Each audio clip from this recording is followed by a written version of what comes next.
City Council meeting to order. City Recorder Krager, please call roll.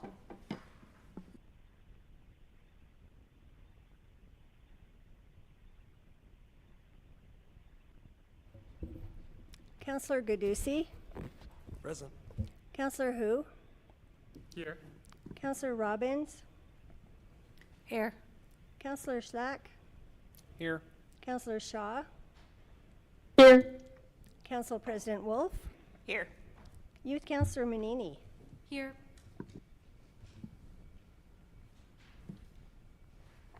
I don't think you called me, so I'm here. Not after who? Mayor Lube. Here. If everyone will please stand and join me in the Pledge of Allegiance.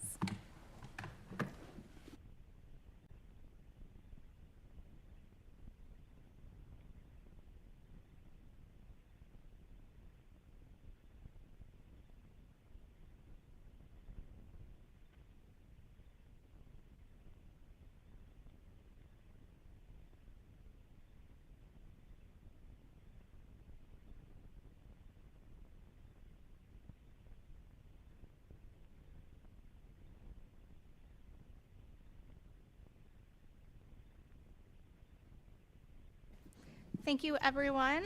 We will start off with our proclamations for today.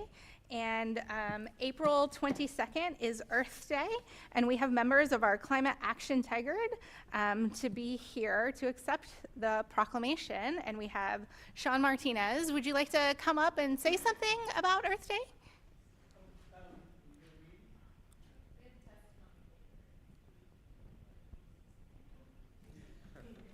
Yeah, we can do that.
Thank you. The next proclamation is to proclaim April 20th through 26th as Volunteer Week. It is an incredibly important thing to appreciate all of our volunteers who make Tigard the wonderful place that it is. And volunteers are foundational to connecting, strengthening, and building community through various opportunities, especially in Tigard through our boards and committees, library assistance, cleanup, and many more. And we want to take this National Volunteer Appreciation Week to recognize the impact of volunteer service and the power it has to unite our community. So thank you to everyone who volunteers, and we hope to honor you every day, but especially during Volunteer Week. The next item is Arab American Heritage Month, which is the month of April. I'm not sure if there is anyone here present to come up. Okay, they are not here, and so we are proclaiming April 2025 Arab American Heritage Month, where the City of Tigard proudly celebrates the diversity and cultural richness that strengthens our community. And Arab Americans have been an integral part of the American mosaic for generations, contributing significantly to our nation's and cities' history, economy, culture, arts, and science, and public service, and a lot of different things. So we just want to make sure that we honor our community. These will also be available, I think, on the city's website and up in City Hall if you have questions or want more information. We have our community area updates. And we will start with the Tigard Area Chamber of Commerce with our board chair, Tom Engel, to give an update. Welcome, Chair Engel.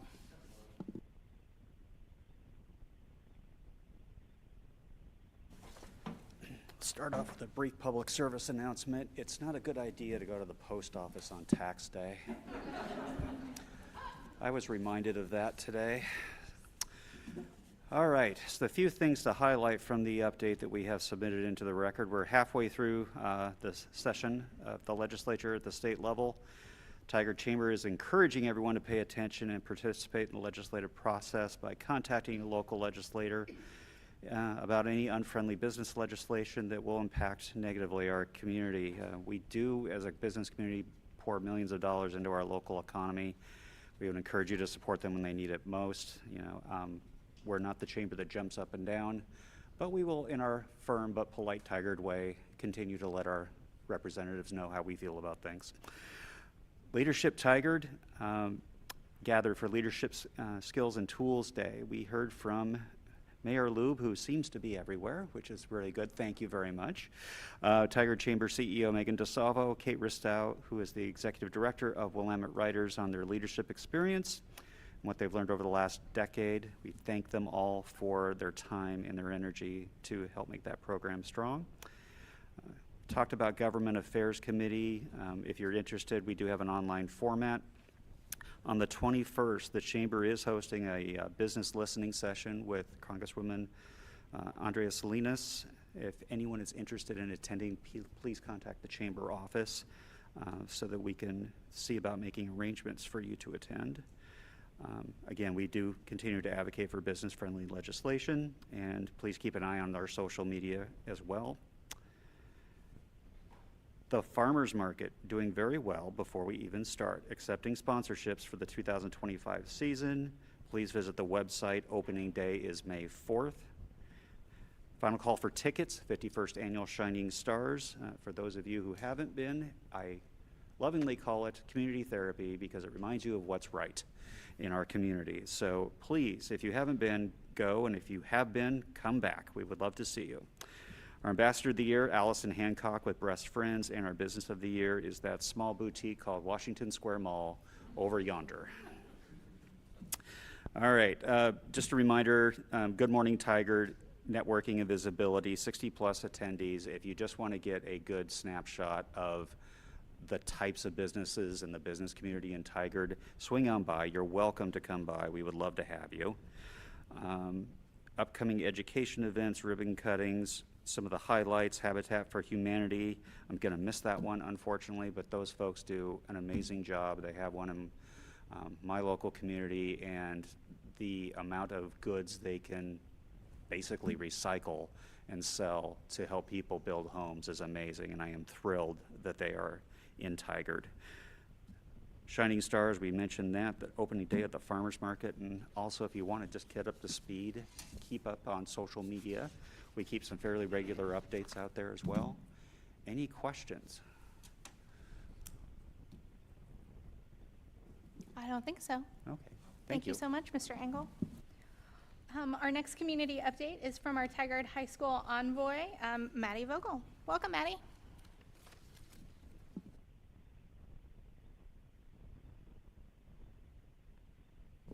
Hello. Happy to be here. Tigard High School just entered quarter 4, so this is our last quarter of the school year. Very exciting for me as a graduating senior.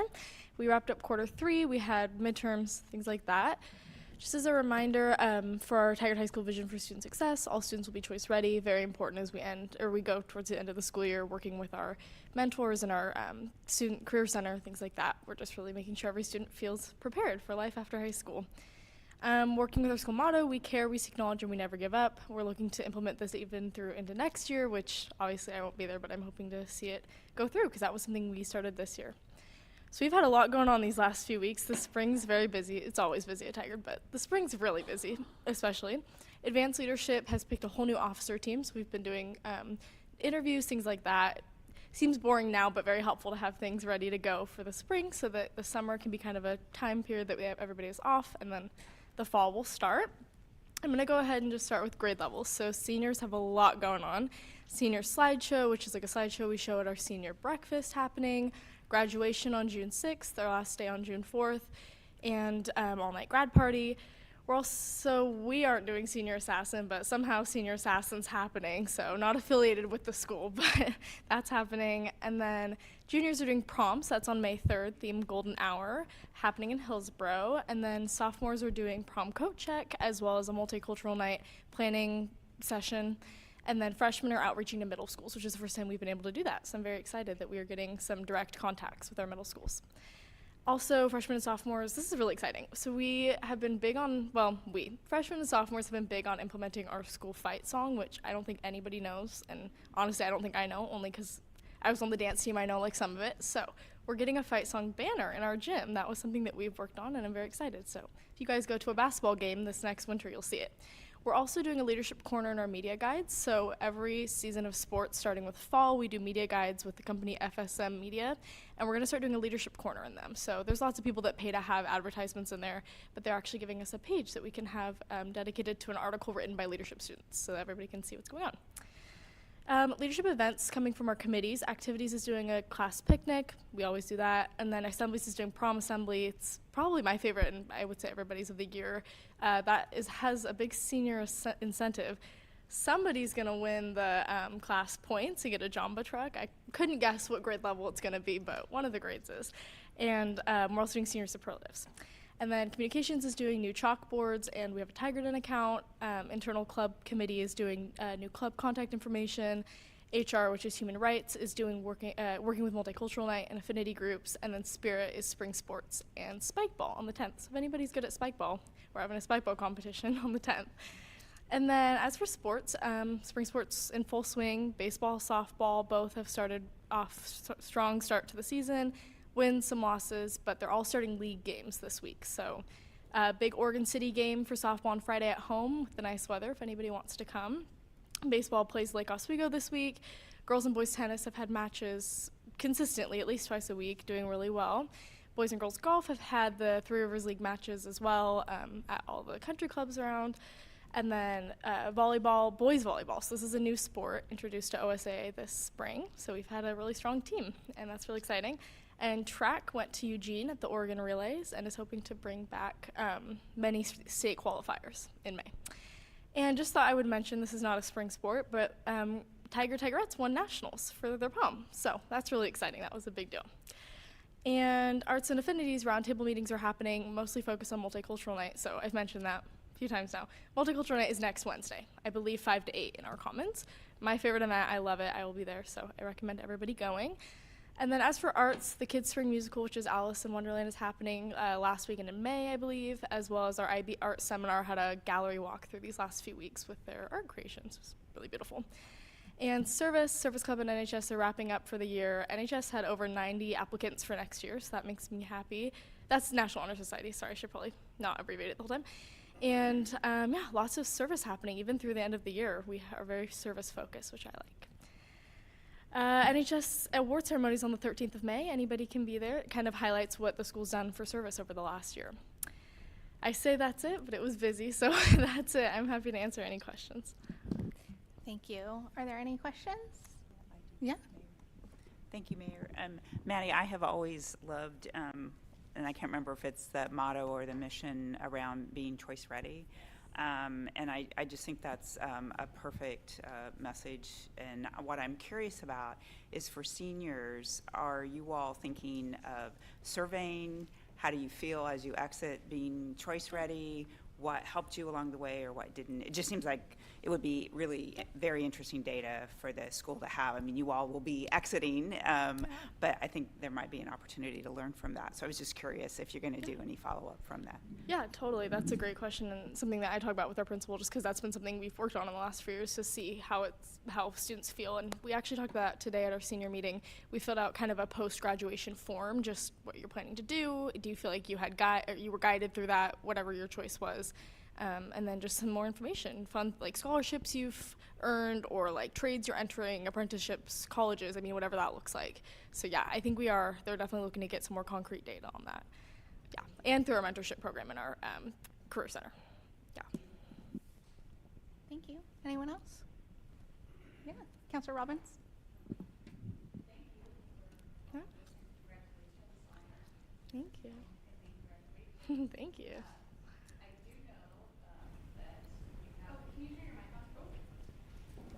I am the worst. I will learn. Thank you so much for, I'll say it again, for all the information you share every quarter. And congratulations on graduating soon. I'm assuming you're going to go to the all-night grad party. Yes. And I just wanted to put it on the record or mention that the school is looking for volunteers, adults, to help chaperone. And I hope to be there to get to see you be a kid for the last time. But wanted to get that out there if anyone else wants to come volunteer and chaperone. We don't want the senior parents to have to do it because they want to get to enjoy graduation. And I don't think any of the seniors want their parents there. Yes, absolutely. Volunteers to be there and kids to sign up to be there. So it's a great opportunity. If it's all night, I assume there's coffee? Yeah. Oh, yeah. Yeah. Yeah. And food. Okay. Yeah. And it's a secret location. Oh, yeah. Nobody knows. We're getting kidnapped. Kidding. Okay. Thank you so much, Maddie. Thank you. Our next community update is our police chief or department report, and today we have Police Commander Rogers to present the Tiger dashboard. Welcome, Commander Rogers.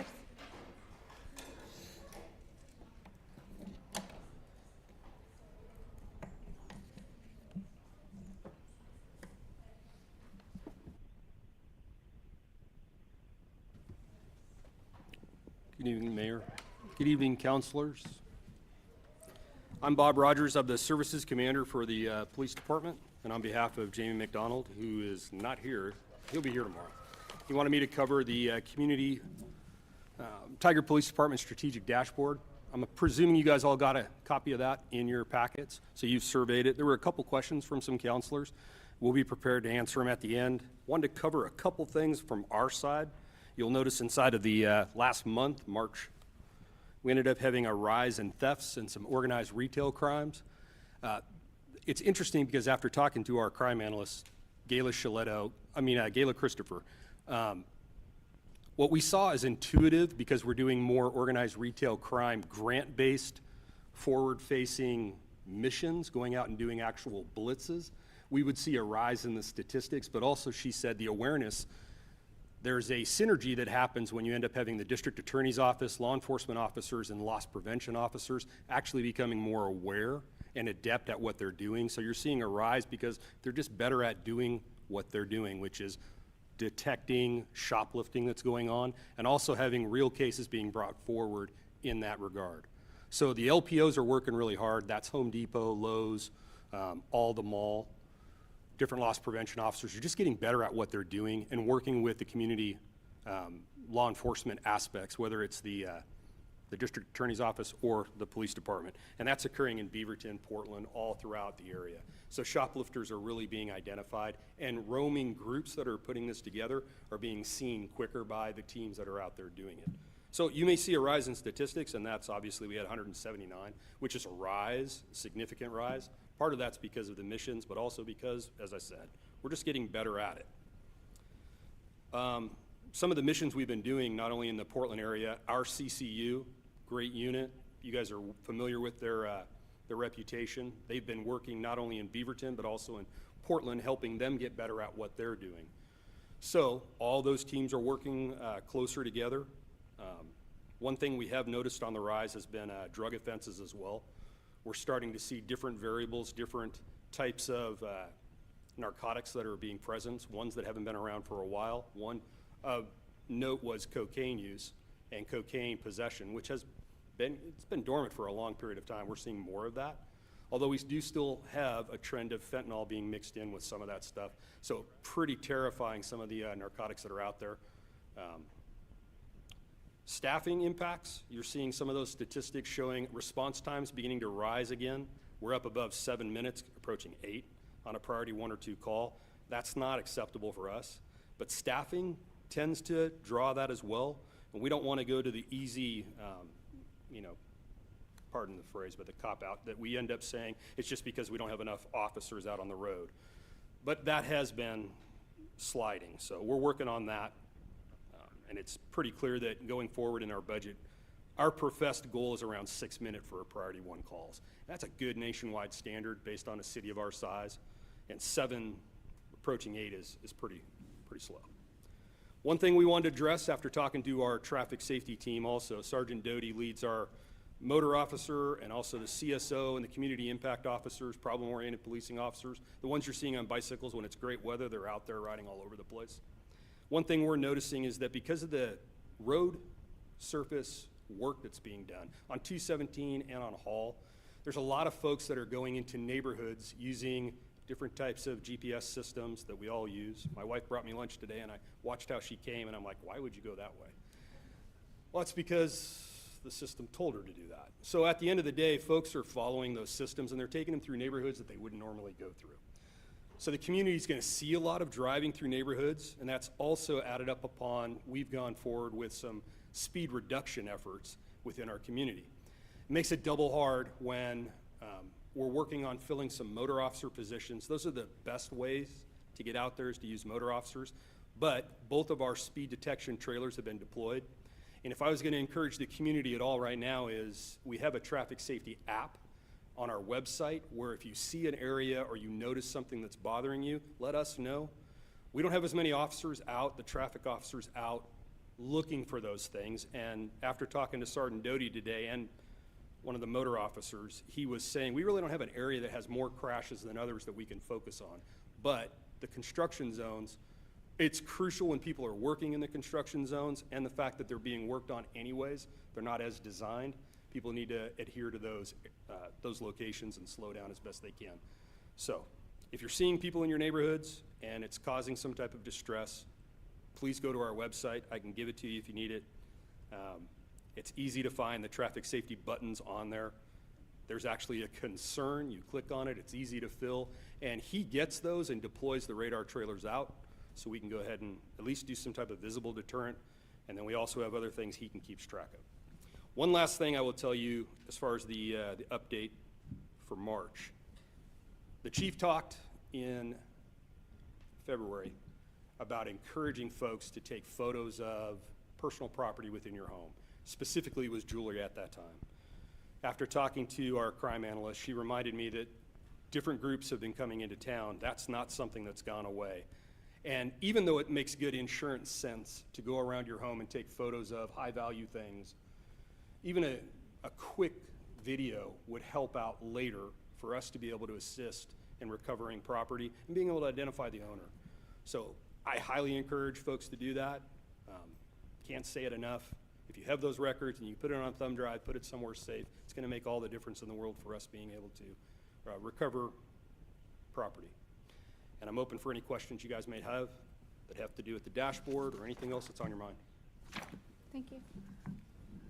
Yeah, Councilor Fernandez. Actually, just to follow up, Commander, thank you. And my questions, you addressed them, and that was about theft and staffing, and so I'm good. So thank you very much. Yes, ma'am.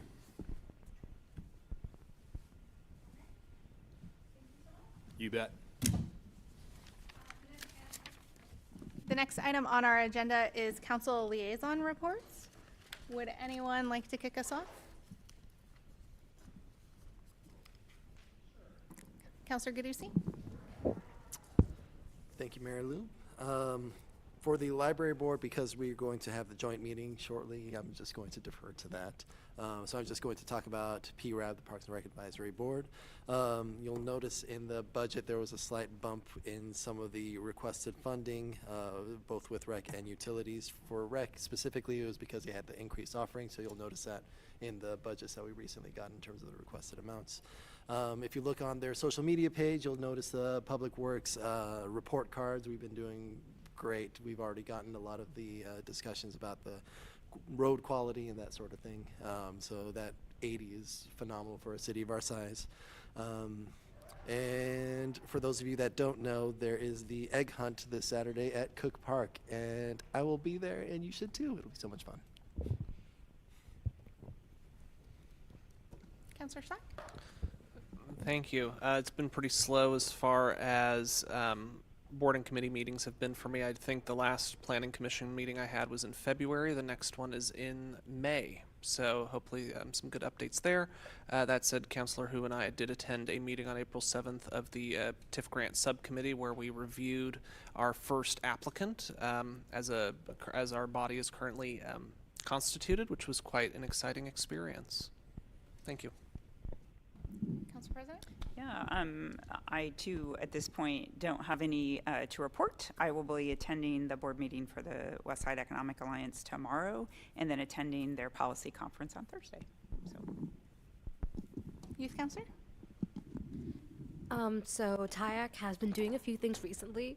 We had a big mental health event that we had to reschedule last minute. It should be in May. The exact date has not been fixed yet. And for the egg hunt, I know we don't have anything specific planned, but I know a lot of members are very excited to go volunteer.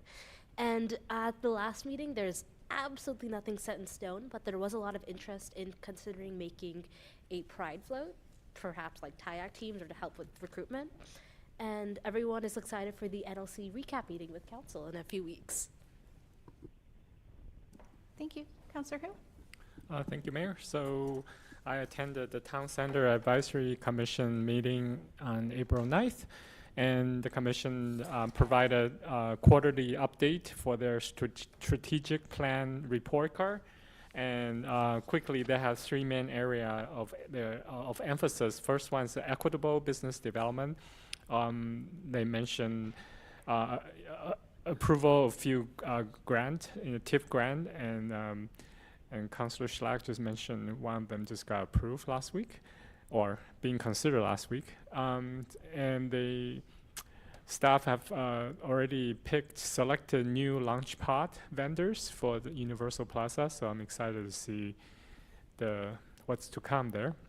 And the second area of emphasis is connectivity and access, and wayfinding plan nearing completion after ODOT review. They submitted U.S. Department of Transportation grant application for the 72nd Avenue.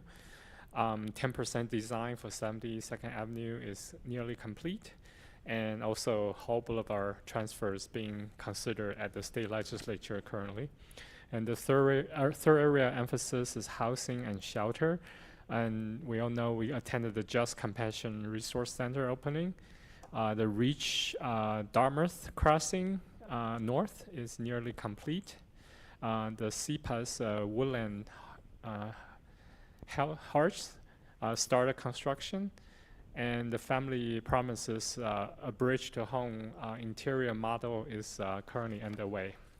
And the commission also discussed receive a training on key performance indicator as they are in the process of updating their own KPI. And finally, they discuss update to their development assistant criteria, and they decided to remove one of them, which is high quality landscaping, because it's a difficult standard for staff to judge what is a high quality landscaping. So they removed that. Otherwise, that's all I have for the TCAC. Thank you. Thank you. Councilor Robbins? Thank you. I have several updates because I got to go to all my meetings. I went to the Committee on Community Engagement, the CCE. Great environment and a lot of personalities. We discussed the equitable engagement project that we're doing with Enviro Issues. Just a little recap we shared with everyone was that there was a strong desire for relationships with city officials and city staff, and our citizens want to build more trust and relationships with the city. We reviewed the budget process, and we shared the meeting schedule and that the meetings are open to the public, highlighted the Budget Meets Coffee gathering, and also reviewed the budget and brief, which is like a 20-page document that you can look at with a lot of graphics to kind of break down the budget. There was a little bit of discussion about the senior center with a request for increased funding for more activities proposed. No action or decision was made. It was just discussed. And also, we had a presentation on equitable transportation with Tiffany Gerke, talking about Safe Streets Action Plan, EGO, and 72nd Avenue redesign. I also attended the TTAC, the Tigard Transportation Advisory Committee. Opened up with a discussion about a book called Strong Town, A Bottom-Up Revolution, which is a book and also a website and some research on increasing walkability in cities. And one point of that was that in addition to increasing walkability being great for pedestrians, it also is, the theory is that it will increase tax income, which helps pay for the infrastructure that we need. There is a website with a lot of information on that. The group also discussed a movie called The Mother Lode, and they watched a couple different previews of it. And that is a documentary about bikeability, in particular cargo bikes and increasing biking in the community. And they were discussing possibly having a showing, but they didn't come up with a specific date on that yet. They recapped and planned another tour that they're doing of the city. This time they were thinking that it'll be in August and maybe a walking tour or even using transit, which might be kind of interesting to see what it's like to use transit. And there was some discussion of inviting the Town Center Advisory Committee to participate in that. Brief updates on Hall Boulevard and also the 72nd Avenue redesign neighborhood meeting, which is coming up later this week. Finally, I attended the Water Advisory Board, where we elected chair and vice chair, and then we reviewed the capital improvement projects budget for the upcoming year, specifically for water, and also the actual and proposed Tigard budget for 2025 for water specific. There was discussion about a tour for Water Advisory Board members and some other staff members to tour the water facilities, both here at Public Works and then also maybe at our pump station. Is it a pump station? At the Tigard Lake Oswego. The treatment facility? The treatment center, treatment facility, sorry. And also a little bit of discussion about how we're going to do an annual meeting with our council here. Thank you. Councillor Shaw? Great, thank you, Mayor. And I want to give a shout out to Councillor Robbins for attending the Transportation Advisory Committee, as I had a family matter that came up. So thank you for that report. It's similar to other councilors, been rather a slow time period, but we also did review applicants for the social services agencies for events, and that's going through the budget process. And that is the end of my report. Thank you. I attended the Region 1 ACT, which is the Area Commission on Transportation. We had a presentation and discussion on a bus shoulder program that's starting. It's a pilot program in Wilsonville. And so when freeway speeds go below 35 miles an hour, buses will be able to drive on the shoulder in order to continue to move public transit forward. So there's a little bit of work that they have to do, which is get rid of the rumble strips, but it is minimal, and so it's going to be a pilot program. ODOT came and talked about their capital investment plan when planning. We gave a couple of comments / questions, which included requesting information on if they have a geographical distribution goal across the state on their projects. We encouraged them to include jurisdictional transfers in their plan, and highlighted the importance of our local bridge replacements and how costly they are and how important they are to our cities. In the Washington County Coordinating Committee, we had a TriMet safety presentation, and TriMet really talked about the difference between perceived safety on TriMet as well as actual safety, and they've made a lot of strides. We did also provide public comment that a lot of their strides have been on the MAX, which doesn't really serve Tigard, and encourage them to really focus on buses, because our bus drivers are really working hard trying to pay attention to the road, and we need a safer opportunity for our community members to get around. There's also a Metro Community Connector Transit study going on, which could have some really big benefits for Tigard as far as making some of those connections.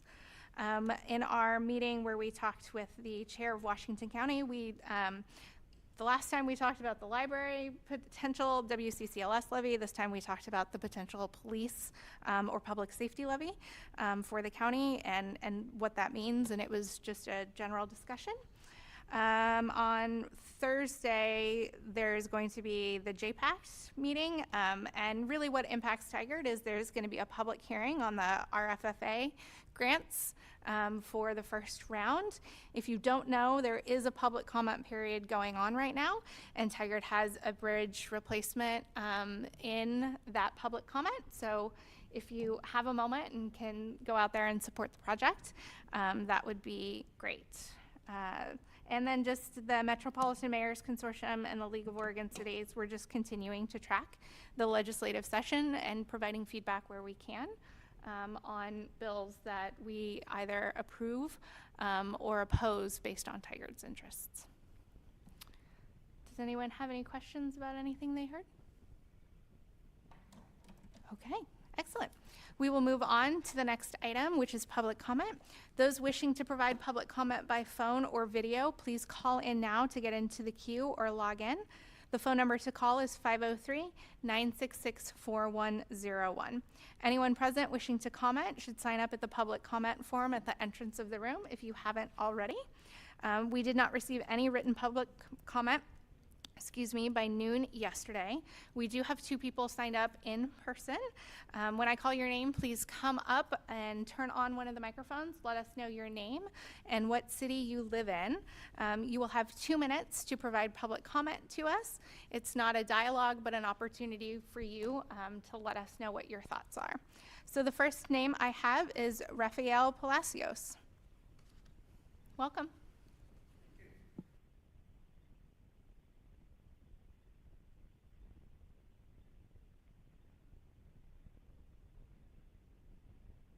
Can you turn on the microphone? Thank you. Thank you. Dear Mayor and councilors, as a senior citizen resident in Tigard, I would like to express my concern about the current situation of the Tigard Senior Center. I didn't know the performance of the Tigard Senior Center before COVID. It is because somebody or different people, all users of the senior center referred to me that that senior center used to be better before COVID. So I didn't know about that because I moved in 2020. Since me and my family moved in April 2020, but it seems it was better than the current one, the current situation. To nobody, perhaps, is unknown the importance and size of the 55-plus population in Tigard. According to this 2020 census, is about 16,000 people.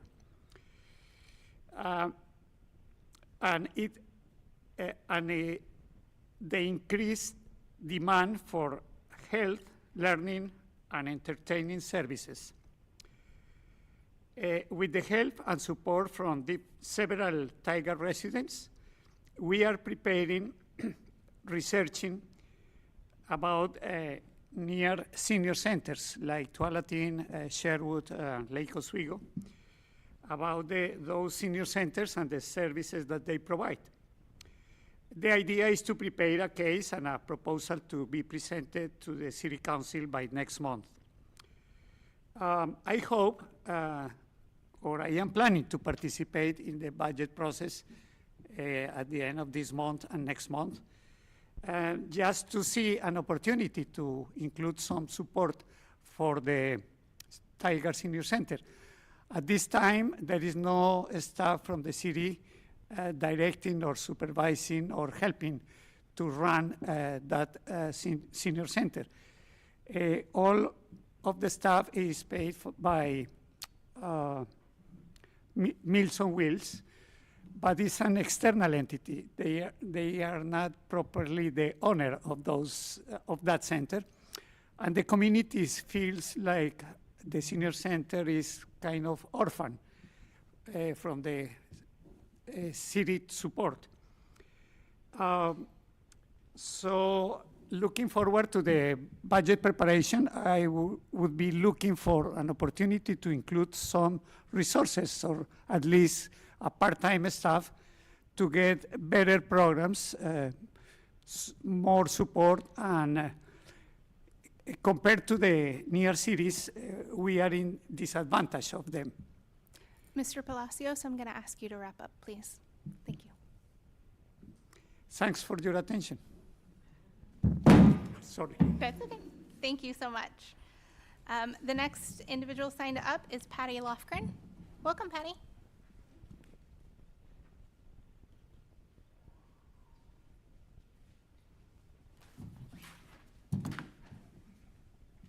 Good evening. I am Patty Lofgren. I am a longtime resident of Tigard. I am here tonight in support of the Climate Action Tigard Group.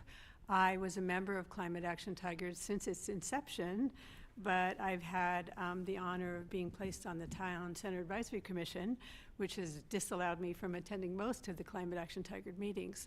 But I did want to come here tonight and stress how very grateful we are for the City of Tigard and the Council's efforts in terms of climate action. It's a very critical component of our consideration at this time, and I just want to say thank you. In particular, there's two things that I think have been really important foci. One is the notion of net zero buildings in terms of housing. And that's such a, and the heat pump program was magnificent. And then the second thing, and I think we are a model for other cities around the state in terms of our focus on trails and paths and walkability. It's such a critical part of what's making Tigard more climate aware right now. My puppy and I did a 3-mile walk at Cook Park today, and it was an absolute delight. So I just wanted to come tonight and say thank you. I appreciate you. It's really an honor to be a part of the City of Tigard. Thank you, Patty. Mr. Miller, are there any phone callers in the queue or anyone wishing to testify by video this evening? We currently have 0 callers. Okay, thank you so much. We will move on to our community service organization update. Our first presenter this month is Rebecca Rich from the Creutzfeldt-Jakob Disease Foundation. And I'd like to welcome you to come on up. Please feel free to turn on your microphones and introduce yourselves. I also hoped I pronounced that correct. You did a good job. Thank you. I'm Emily Wicker. This is my son Daniel, and we have. I'm Rebecca Rich. And I'm Emily Den. And all of us had our father who passed away from this disease. So thank you for our 2024 grant for the Strides for CJD Walk. Just in general, in the United States, about 600 families every year hear the devastating diagnosis, CJD, Creutzfeldt-Jakob disease. Most have never heard of this degenerative brain disease, but as soon as they learn, it's rapidly progressive and always fatal. Families describe it as Alzheimer's on steroids. Patients experience dementia, cognitive impairment, myoclonus, behavior changes, insomnia, vision problems, walking and balance issues, speech and swallowing challenges, and in some cases, hallucinations. They usually progress from first symptoms to death in just months. My father went to the ER Memorial Day weekend of 2022 and died June 22nd, 2022.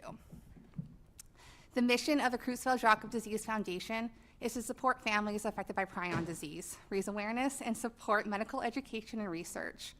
One way to do this is through the Strides for CJD walks all across the country.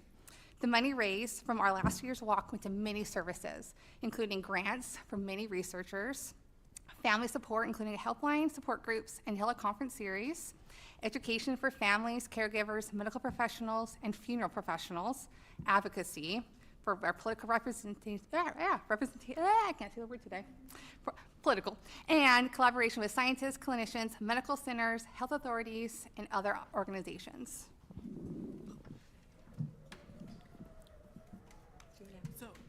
I guess I'll share my personal story with CJD. My dad was, you can't confirm the diagnosis until autopsy, but he was diagnosed on Memorial Day weekend, actually, of 2017, and passed away on October 8th of 2017.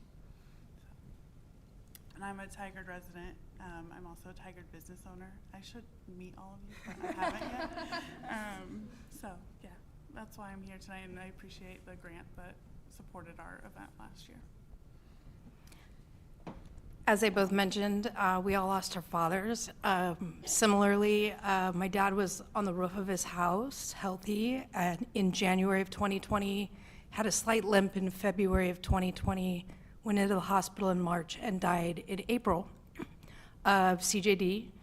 We were fortunate to find out just after his passing that he had a test that was presumptive, and we were able to get a diagnosis. We appreciate being able to hold our event in Cook Park. Prior to that, we were at Tryon, and unfortunately, and fortunately, we outgrew that facility. And so Cook Park has been a fantastic location the last 2 years. We've been able to pull in more local, not just Portland, but Oregon families.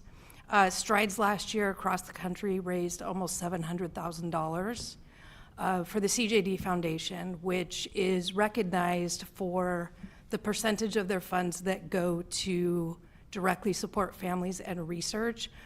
They are tiny but mighty. And I will also say that it is such an important connection to public health now more than ever. One thing that is unique about CJD is that it does have a transmissible component. It can be spread through brain and spinal tissue. And so because of that, there is surveillance. It's also, as a rare disease, there's not a lot known about it until you need to. And just this last weekend, there was an Oregonian article about some cases in Hood River County, and that article has more than 2,000 comments on it. About 90% of them are inaccurate, incorrect, inflammatory, hurtful. I could go on. In my work, I have had the opportunity to be on the National Advocacy Board for the CJD Foundation, so I work with them directly. It has been nice to bring in a Tigard component. We utilize students from Tigard and Tualatin High School with our walk, both through the Honor Society, IB, and HOSA, I believe. So it's been fortunate to be able to educate students as well. And I will say, on a personal note, I have taught in TTSD for 27 years, I believe. 4 times in the last 2 years, I've traveled to Washington, D.C. to do advocacy work for congressional appropriations for CJD. And all 4 times, I have been greeted in Senator Merkley's office by former students. Multiple are working in his office by chance and representing Tigard in a really phenomenal way.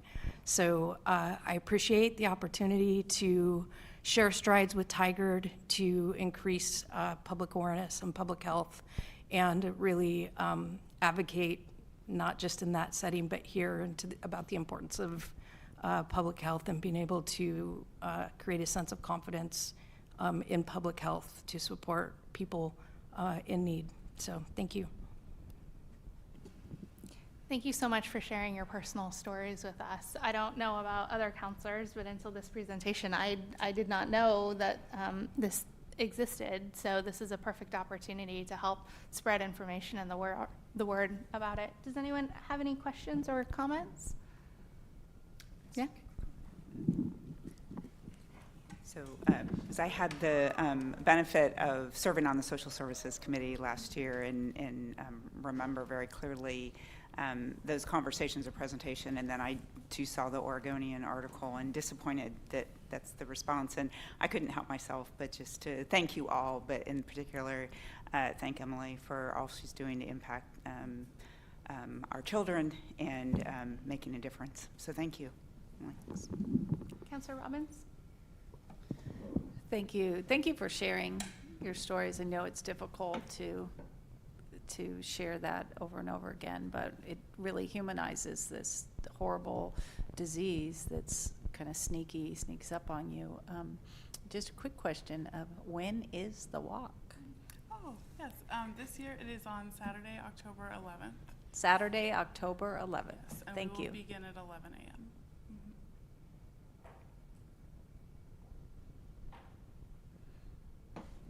10, 11 at 11. There you go. It's easy to remember. Thank you so much for being here. Thank you. The next presentation we have is from Impact Northwest, Youth Source, and Superfresh Youth Farm. Oh, they're unable to attend. Okay, I did not read far enough to see that, so they will be here at a future date. We do have the Family Justice Center annual update, and we have Board Chair Judy Willie and Executive Director Rachel Schutz to be attending. Maybe it's just you, Judy? Good evening. It's actually just me, Rachel. Rachel, thank you. Okay. Thank you very much, everybody. Thanks for having me. I really appreciate it. And I also appreciate the ability to give you all annual updates on the Family Justice Center. So you have our 2024 annual report in your packets, but I'm going to go over a high-level overview for everyone. So in 2024, we provided more services to more survivors than we have in the Family Justice Center's history. And in our line of work, that is a bittersweet thing to say because there's more people that need the services. But I'm grateful because there are more people that are able to find the services. I think over the last 4 years, we've done an incredible job in both reaching out to our community, but our community has done an incredible job in spreading the message about uncovering the silence of violence and abuse. And so that has really driven up our numbers in the sense that more people are feeling safe in talking about what has been happening with them. So it's a bittersweet thing, but I tend to lean towards the sweeter end of thinking that we're actually catching up with the number. Unfortunately, domestic and sexual violence occur at higher rates than the national average here in Oregon, and so it's actually the majority of people in Oregon that experience domestic or sexual violence, and so it is, even though we served over 7,200 survivors this past year, that's nowhere near the number that are actually experiencing it. So I would actually like to see it go a lot higher to know that we're actually reaching the need, and then I would like to see it go down and then eliminate, and then we're out of business, which would be just wonderful. There's also a couple things that drove our numbers higher over this past year, which were increased programs and services. So we started 2 new partnerships over the past year with 2 new organizations. The first one was St. Andrew's Legal Clinic to do legal navigation services for folks. And then also we were able to partner with the Oregon Food Bank and turn what was a small food pantry that was serviced by community donations and churches' donations into a high volume food distribution site. And so in 2024, we distributed over 22,000 pounds of food, which was so much more than I thought we were going to. And that has increased a lot. So we have started to, we're considering a second day pickup. So we pick up once a week and we do 1,200 pounds of food per week distributed out to the community. And what's unique about that food pantry is survivors need access to basic needs support services in order to aid in their ability to stay outside of their abusive situation, because what categorizes domestic violence frequently is a high degree of control over that person. So access to basic needs, access to food, access to financial services, jobs, et cetera, is often kept from them. And so being able to have a place where they can come shop for food, where they can get diapers, where they can get all of those basic need supplies, aids them in rebuilding their lives without being under the control of somebody else. The second thing that we did is we worked collaboratively with our law enforcement, our judicial offices, and our community-based partners to create a community-wide risk assessment. So when there is a, now here in Washington County, for all law enforcement, when there is a call for domestic or sexual violence, law enforcement goes out and there is a risk assessment that is done with the victim to find out in how much danger are these individuals should they come in contact with the person that has caused harm. And that is not unique. There's lots of different risk assessments that are done all over the country, all over the state. But what's unique for here in Washington County is that risk assessment is then transmitted to our jails, to our court system, to our pretrial release officers, and then to parole and probation so that we can make evidence-based decisions on how to properly support and supervise this individual that is causing harm to keep the victim safe and to aid in evidence-based offender accountability. So that has been going great. We saw in 2024 an 80% reduction in domestic violence homicides, which reversed a 20-year high trend that was coming out of the pandemic. We also launched finally a survivor peer outreach group, and so we have survivors that are doing the outreach for the Family Justice Center because it is people with lived experience that are able to connect with others in the community most effectively, and so we're able to support those folks in going out into the community and providing that outreach and ensuring that people can connect and talk about the services that they need with somebody that truly understands those things. Overall, we provided 7,202 survivors with 11,691 services in 2024. What we like to see is not just the number of individuals going up, but more importantly, the number of services accessed going up. So because the Family Justice Center, as you all know, is a collaborative organization, we have 18 different agencies that operate out of the center. What I want to see on a regular basis is the number of services accessed per person is going higher and higher, because we want it to be the fact that there is one door for survivors to walk through rather than 18, 19, 20 different doors. And so on top of those just straight statistics, we want to make sure that we're actually improving year over year. So just a little bit about that. Something new in your packet this year is some impact numbers, and I just want to sort of highlight a couple that I find the most important, which is the self-reported experience that survivors had both in the Family Justice Center and after their visits to the Family Justice Center. So 99.4% of survivors reported that they experienced trauma-informed care while receiving services. 100% of survivors reported that they received the help they needed to keep their family safe. 100% of survivors reported that they and their children were cared for by staff and partners while they were at the center, and 89.2% of survivors reported that after their visit, they can see their path to safety, healing, and hope. So again, even more than just the statistical numbers, we want to see that our programs are making an impact. And our idea, because this was, Washington County's big experiment in how can we do things different for survivors, we want to see that it's actually doing what we wanted it to do. People are able to access more resources, there was less barriers, and they're having better experiences when they are accessing and they are trying to find their paths towards the life that they want to have access to. So finally, the services that we provided to Tigard.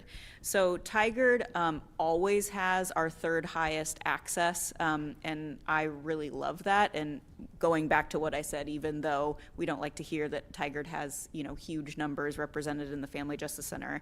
But in 2024, we served 435 people that reported that they came from Tigard, and provided them with 646 services, which is a 29% increase over 2023. And overall, since 2021, we've provided 994 Tigard residents with 1,667 services. And so, again, I know that that is really high because it's hard to hear that many people that live in Tigard are experiencing domestic or sexual violence. Unfortunately, the reality is we would expect that number to be about 42 to 54% of your population. So the majority of people that live in Tigard or any other city in Washington County. And so I'm glad that Tigard has higher numbers, because that means that the message in Tigard is being communicated. You guys have always been really excellent in partnering with us. You do volunteering with us, you do events with us, we come and we report out to you, you guys do public proclamations. You may have seen I just gave the commander more patrol cards to give out. I mean, we have a great relationship with Tigard PD. They drive people to the Family Justice Center regularly. So we just have that really good relationship, and seeing numbers like that actually tells me that people in Tigard feel comfortable having that conversation with somebody.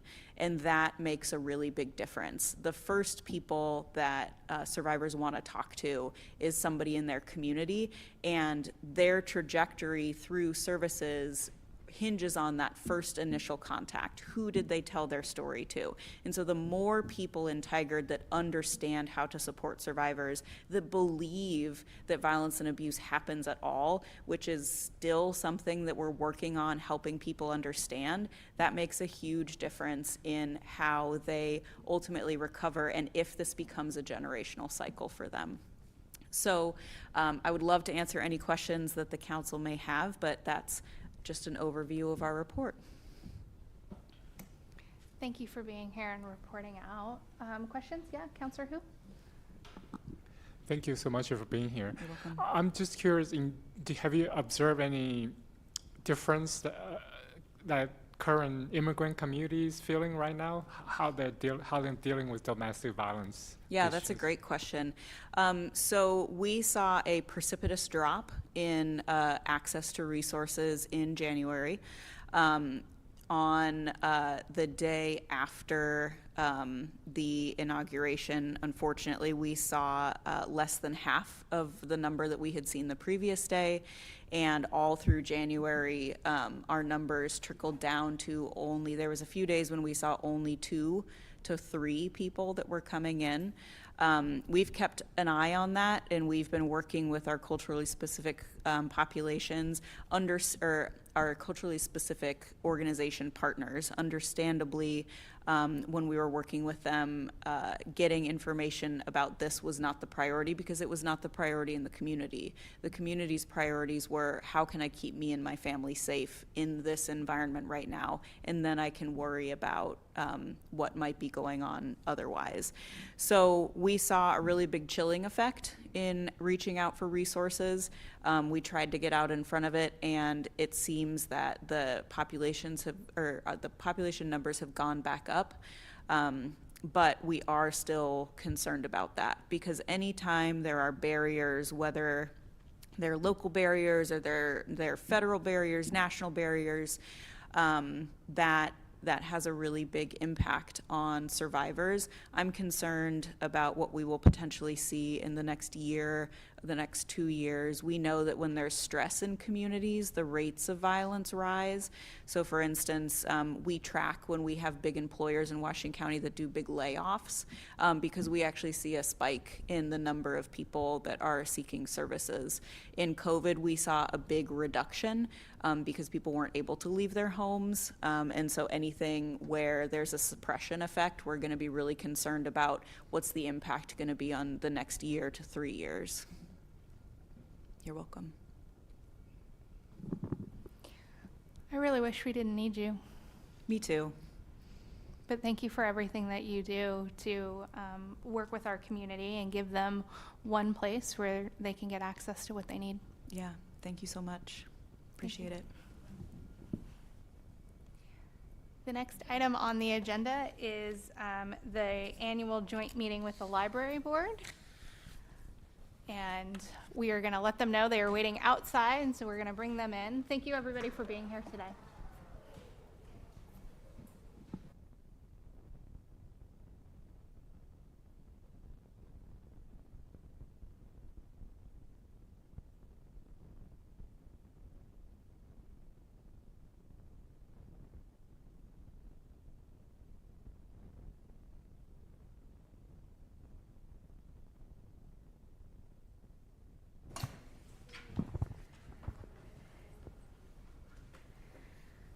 Good evening, Mayor and Council, Tigard teammates, our community. Hello, hello, it's the library. My name is Halstead Bernard. Oh, thank you. I use she, her pronouns, and I'm the director of the Tigard Public Library. It's my pleasure and honor to be with you again for this annual joint meeting of Library Board and City Council. So every spring, the Library Board provides a report to City Council about everything the library has done over the past year, or if not everything, then everything we can fit into 20 minutes. So we're going to do our level best. But springtime is a wonderful time for us to be delivering this report tonight, because we are going to be talking about all of the growing ways that we are serving the Tigard community. Since the mayor just proclaimed National Volunteer Week as next week, I just wanted to take a moment and thank the volunteers that are here with me tonight, who are our library board members and those who could not join us. They use their time and their energy, their attention and their enthusiasm to care for our library and to make our library the very best it can be. Also, in honor of National Library Week last week, I would like to give a sincere shout out to all of the Tigard Public Library employees who, through all of the ways they serve our community every day, bring excellence in every way. Whether they're assisting at a service desk, they're cataloging new materials, pulling and shelving holds, they're developing exciting new programs, they're sharing story times with families and caregivers, they're serving our community and making sure that we are a blossoming, thriving hub in Tigard. So without further ado, I'd love to hand it over to our board chair, Kate Rista. Good evening. It's good to see you all. Thanks for inviting us to join you again. And a billion thanks to Halstead. We also honor this day as the day where we look to Halstead and say, can you answer that question for us? As you all know, we are incredibly lucky at the library to work with amazing staff and even being a volunteer and working with the amazing volunteers we have. And we are very happy to be working with all of you, and very specifically for this half of the room, I've seen all of you in a library board meeting at some point. So thank you for supporting the library, and thank you for all the work that you all do. So tonight we're going to be talking a lot about the library, and we're going to be talking about the services and how we've been growing as a community and how we've been all growing together. But before we do that, we should introduce the rest of ourselves. So my name's Kate Ristall. I'm the library board chair. I'll pass it to Candace. Candace? My name's Candace Coleman, and I'm a library board member. And I'm Jenny Stoffel, and I'm the library board vice chair. I'm Pam Michael, and I'm a library board member. And you all are going to absolutely love Pam, because Pam is going to be doing a delivery service today. So Pam, if you want to get started, I'll explain what Pam's doing. So one of the things that's one of the most amazing parts of the Tigard Public Library now, as you walk in the doors, the first thing you see is actually the Opportunity Cafe. So the Opportunity Cafe, it's currently Cholita's, which all of you all know, and you've met her lots and lots of times and had lots of discussions with Maria. Sorry, I just said it wrong. Michelle Cruz. So Michelle, as you know, she makes flan. So Michelle made you all some special flan. So in a couple of minutes, we'll get a movie started. You'll be able to watch a movie, eat your flan. We like to keep this easy for you. The things to know about Michelle is as you walk in the door, one of the best things about the Tigard Public Library is that feeling of being welcome.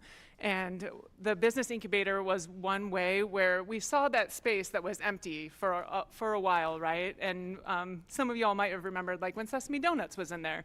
And that new partnership with MISO, with the Micro Enterprises Services of Oregon, that particular partnership that you all have worked with as the City of Tigard too, has made this just an amazing space. So you can walk in, you can get a flan, you can also get a bubble waffle, and we really are just happy that that continues to be just a vibrant way of like entering into the library. So we're going to be showing you a video here in just a moment, and the video will give you a little bit of an overview of what's been happening at the library, and thank you to TVC TV for their work on the video. So let's get that going. whoever gets to do the magic on that.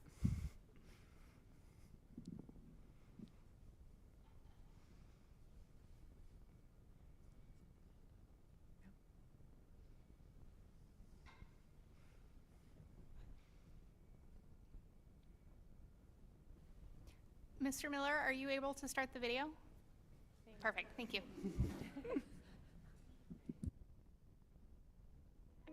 Welcome to Tigard Public Library, a community hub where curiosity thrives, knowledge blossoms, and connections grow. Whether you visit for a good book, helpful services, or to connect with your community, you are welcome here. From our youngest visitors to our lifelong learners, the library is committed to enriching the lives of Tigard community members by providing spaces, services, events, and materials that meet our community's needs. The expanded bestseller collection offers new and in-demand books and DVDs for children, teens, and adults without the wait. Families build strong foundations for learning at the library. Storytime provides opportunities for children to develop early literacy skills while also creating moments that inspire curiosity, imagination, and connection. As you and your family grow, the library grows with you, with opportunities to study, socialize, and explore. The library has been great for being able to come and get an endless number of books. We've hit our limit of 100 several times. It's given us a chance to be able to, for me, trying out some of the educational books before I go out and spend money on them has been huge. And then for the kids, being able to come to some of the youth programming has been really great for getting them out and more socialization, because in the pandemic days and with homeschool and online school, it's been really tough to get them a chance to be with other kids more, and the library's been really good for that. I think the library benefits the community as a whole because it's a place for the community to gather. It's not just about books. It's being able to use the computer and being able to meet up with friends and being able to educate yourself on different topics, not just from books, but also from being able to come to the talks that are here. And honestly, we use the Mango app so that we can learn Spanish. And we use the Canopy website so that we can watch movies and documentaries. So every time we find a new thing the library offers, we get really excited and end up using it and then telling our friends about it. The library provides essential technology help, whether it's navigating online tools or providing classes that teach valuable skills like digital literacy and online safety. The library helps community members stay connected, informed, and ready for the opportunities the world provides. My experiences was I came in here because I was just rattled about how everything should stick in my brain and when I could use things. And I have a son that's a master in computers. That's one of his college things. And he would say, "How can you be my mother?" I just have found that when I come into this place, I can ask a question and get pointed in the right direction. Everybody's smiling, and it's so helpful for me. Library services have grown to meet community needs with the addition of a social services coordinator. Because libraries are community hubs, right, they're very different from other places that offer support because there is such a wide focus on what we can offer here. So many places that offer social service help are really narrow in what they do. They really focus on one thing so that they can do it really well, and that's awesome. But it also means that people can't always go to one spot and get all of their needs met or know where to go for everything. And so the library and having social service support at the library really allows it to kind of be a one-stop shop to help community members get access and grow not only the scope of the library and how we can help our community members, but then also help our social service agencies and our community partners and how they can really have an impact on our community as a whole. Our communities really thrive when everyone comes together, and that can only happen when our basic needs are being met. So my work as a social services coordinator and the goal of the social services field is to help make sure that we're meeting those basic needs. And sometimes that means meeting people when they're at their lowest. And so by being able to bring in social services to a library setting that helps people no matter where they're at, it really gives people a chance to come to the library no matter if they're at their lowest or if they're at their greatest, and know that the library is there for them no matter where they're at in their life. Community members grow with the library when they visit the Community Seed Library. The Seed Library supports local food resilience, biodiversity, and sustainable gardening for gardeners of all levels. How will you grow at Tigard Public Library? Whether you want to connect, create, or satisfy your curiosity, you'll unlock a world of possibilities at your library. We're here to support the Tigard community's progress from today to tomorrow to years to come.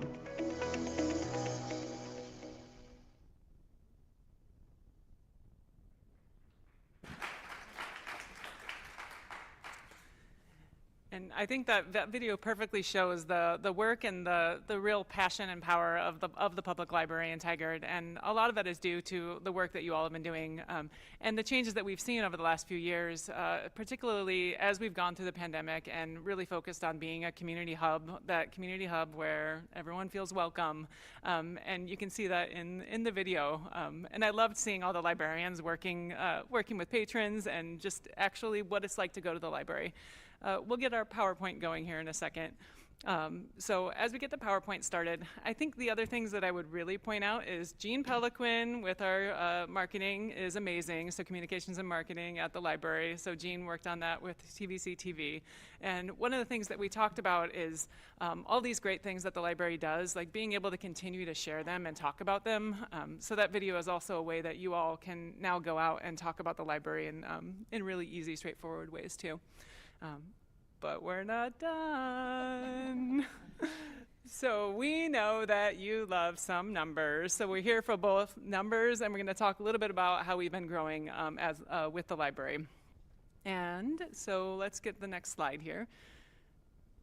While that gets going to the next slide, I'm going to say thank you to both Jake, Councillor Schlock, and Councillor Gadosi for your work supporting the library this year, and we're happy to keep working with you into the future too.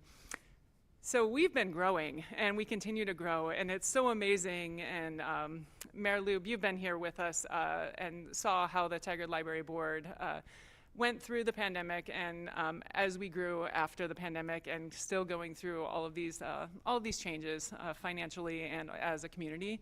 And the Tigard Public Library continues to rebound.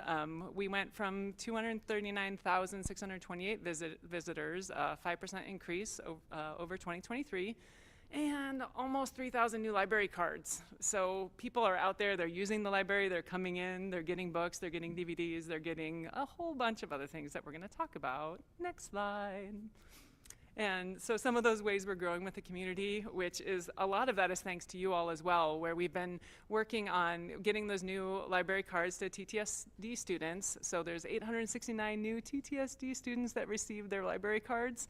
And that program has made just dramatic changes in an ability for a kid to just come in and get a book and not having anything standing in the way of that. That's hands down one of my favorite things that I've seen over the last few years, besides the changes to not having to pay a bunch of money when I go into the library because I forget my books. So that over 10,000 TTSD students are using the library. So next slide. And this is, oh, it's still me. I get to talk more about library cards. It doesn't end. Oh, no, it is her. She gets to talk now. So this is some numbers regarding programming and the growth that we've seen in programs from last year, from 2023 to 2024. More programs and more people attending those programs. Almost 5,000 more than the year prior, which is just amazing. 733 different programs happened there last year. So I have a little fun fact here that 83 kids, tweens, and teens rolled for initiative during library D&D programs last year. Popular. Next slide. This is specific to our Storytime programming. And just in case you didn't know, we have 110 puppets that you can check out in the children's area at the library. There were 303 story times, huge increase in kiddos at the library last year. Next slide, please. And this is regarding technology and the digital divide. There was people can come in and learn how to use their technology, one-on-one sessions, asking a librarian. Also, people can access Wi-Fi while they're in the library, and there was a 60% increase in Wi-Fi sessions being used in the library last year. But if you're also looking for a low-tech option, there are different craft kits that you can pick up and take with you. And last year we gave out 1,017 craft kits for adults picked up in 2024. Next slide. The collection is growing too. They added 19,309 items to the library last year. That's not just books, that's things for the Library of Things, other things that you can use from the library. That's it resulted in an increase of 80,000 extra things were checked out last year from the year prior. So a huge increase in usage at the library too. Next slide. So after you get past the flan, when you come into the library, you enter and you find this bestseller collection. And the bestseller collection was updated to include more shelving and more convenient seating. The collection is doubled in size to include 1,200 new books and DVDs for all ages. Alongside the growth of the bestsellers, around 3,800 items were updated to make them easier to find and more reflective of the Tiger community. Next slide.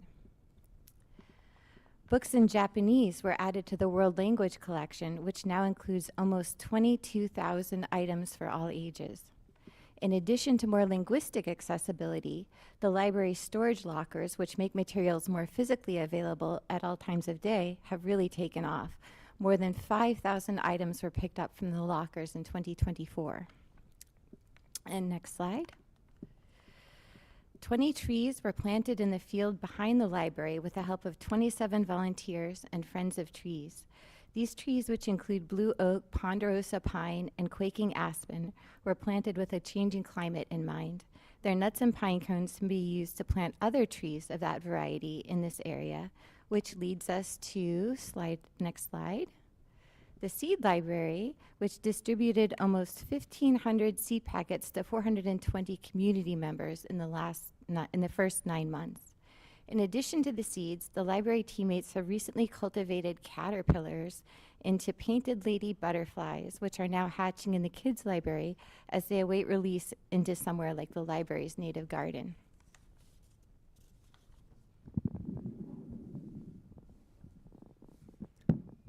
Now, Jenny did a much calmer job of passing me the microphone. But one of the things that we've seen and that we know you all love is we've seen a lot of numbers so far, but some of your favorite numbers are actually going to be on this slide because it is tax day. So happy tax day. Or, yeah, we'll just say happy tax day. Happy tax day. So we had 1,108 tax preparation appointments this year. And so one of those things that we keep seeing year over year and that you're seeing in a lot of these numbers is an increase in programs, an increase in services, an increase in materials and usage. So we're definitely bouncing back from the pandemic, but we're also like expanding in ways that I don't think a lot of us could have even seen prior to the pandemic as well. So, but taxes. So happy tax day. Next slide. But we are really growing with our community, and one of those ways we're growing is specifically with technology. Candace mentioned the Wi-Fi usage and the increase in Wi-Fi usage, but there's also the increase in our technology that's available. So one of those main ways that we're providing more to our community is with the library technology room that's now open as a publicly reservable room. And you all know, because I'm sure you've heard it from constituents, that having reservable space from the city or from other places is really important to our constituents. And so having that technology room available has been really great, and it is booking up really, really fast. So 1,131 reservations in its first 10 months. We, at our last library board meeting with you all, actually got to sit there and be one of the first groups in there and talking about how we were going to present to you. And so now we get to turn around and say, yeah, it's out and it's being used by the community, and it's a great space. So just something to keep aware of and keep in mind as people ask for different spaces and things that places that they can hold events. I think is there a no glitter rule? There's a no glitter rule, but there definitely has been everything from birthday parties to meetings to lots of different activities in there. Next slide. So I think the big important point here that we're trying to share with you all is that the Tigard Public Library is committed to growing with the Tigard community. So once again, you're seeing year over year how the Tigard community has bounced back from the pandemic and then also continue to grow and expand and offer new services and support all of our constituents and all of our community. So for me personally, having sat in on our strategic planning sessions prior to the pandemic and looking at a 5-year plan, we've dramatically exceeded a lot of my personal expectations. And as I look at that 5-year plan, I just get really excited because the things that we continue to do as a library, as a city, are amazing. And they really reflect our community and our community's interests and values and what's important to us. So thank you for listening, and we're gonna ask you if you have any questions now. Councilor Robbins? Oh, whoever wants to go first, feel free.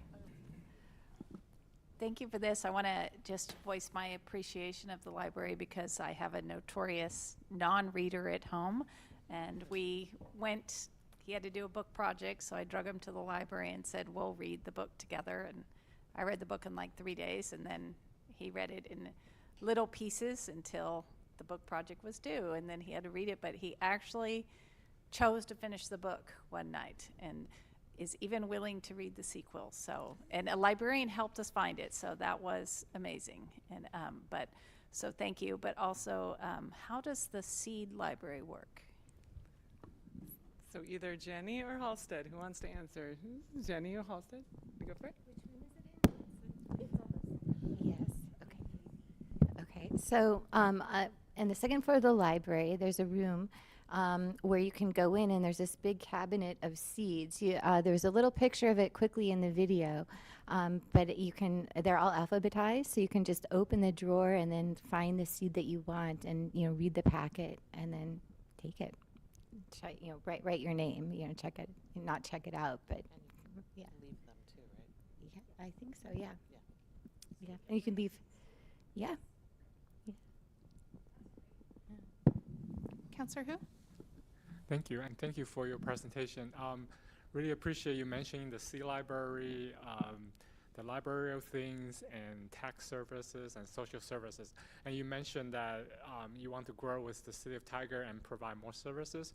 Are there any frequently requested services that are not provided by the library right now and you would like to see in the future?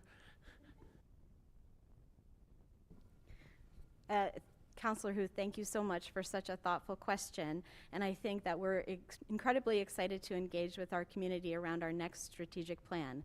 So this strategic plan takes us to 2026. And for that next period of time, we will be, like we did for our first strategic plan, engaging with our community, all of our stakeholders, and asking, just like we did with our library technology room, what they'd like us to prioritize. I know that for a fact when we open up these reservable spaces and the need and demand is so great, we're hearing very clearly from our community that they need spaces to exist in, to gather in, to connect in, and we have this incredibly beautiful building that needs some help, admittedly, with the HVAC system, but that will be a resource and hopefully considered a community center for this whole community for years and years to come, because we're hearing more and more that people want a place where they can be. So I think that we'll be looking specifically about how we can update our incredible spaces to accommodate those needs, and obviously listen to our community when we engage with them in the strategic planning process. Councilor Shaw? Great, thank you, Mayor, and thank you for the presentation. Just terrific, and the library is just an amazing resource for all the reasons that both the video and your presentation highlights. You'd mentioned in particular that 869 students recently received the library card, and over 10,000, I think, over maybe a lifetime. Do you know when they do come in and utilize that? I mean, not wanting to track them, but just they receive the card. Do we know that they're using them? That's a great question, and I would say that we're hoping that they're using them. We aren't tracking specifically how how much the student cards are used, but a statistic that we could certainly share at a future library board meeting and that perhaps Councilor Gadusi could include in a liaison report in the future is if we have any data on how many of those student cards are being converted into general borrowing cards. And I think that would be a great number to share with you all and to show the demonstration that once you get people into the door and see, young people see all of the things that are available, especially if they can upgrade their card to a general borrowing card, that might be a great statistic to share with this group. Can you perhaps tell us the difference between a student card and a general borrowing card? Sure. Student cards have limits on materials that they can check out and the number of materials that they can check out. And a general borrowing card, as you heard by our folks in the video, they have very high limits of 100 items, so less restrictions. Excellent. Thank you. Any additional questions or comments? Yeah, Youth Councilor Mainini. I just wanted to appreciate the library. I use the resources so often, and in fact, frequently. Recently, I had a friend who's a huge gardener, and I told her about the seed library, and she was so jealous. She doesn't live in Tigard, and I just got to boast for a minute. So thank you for all the work you do. I have a question for all of you. How can City Council continue to support the library board? What do you need from us?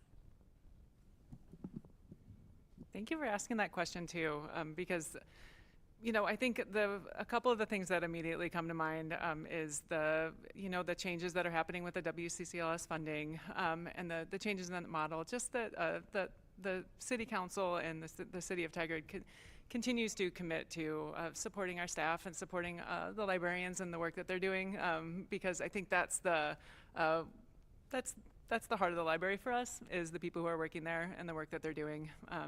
And then the obvious, other big change that Halstead's referring to, like where, we have facilities changes happening too. And I know you all do incredible work supporting all of that as well. So, so that would be something that would matter to us.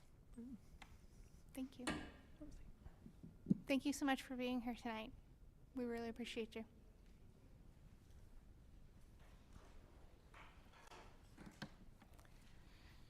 The next item on the agenda is an annual municipal court report.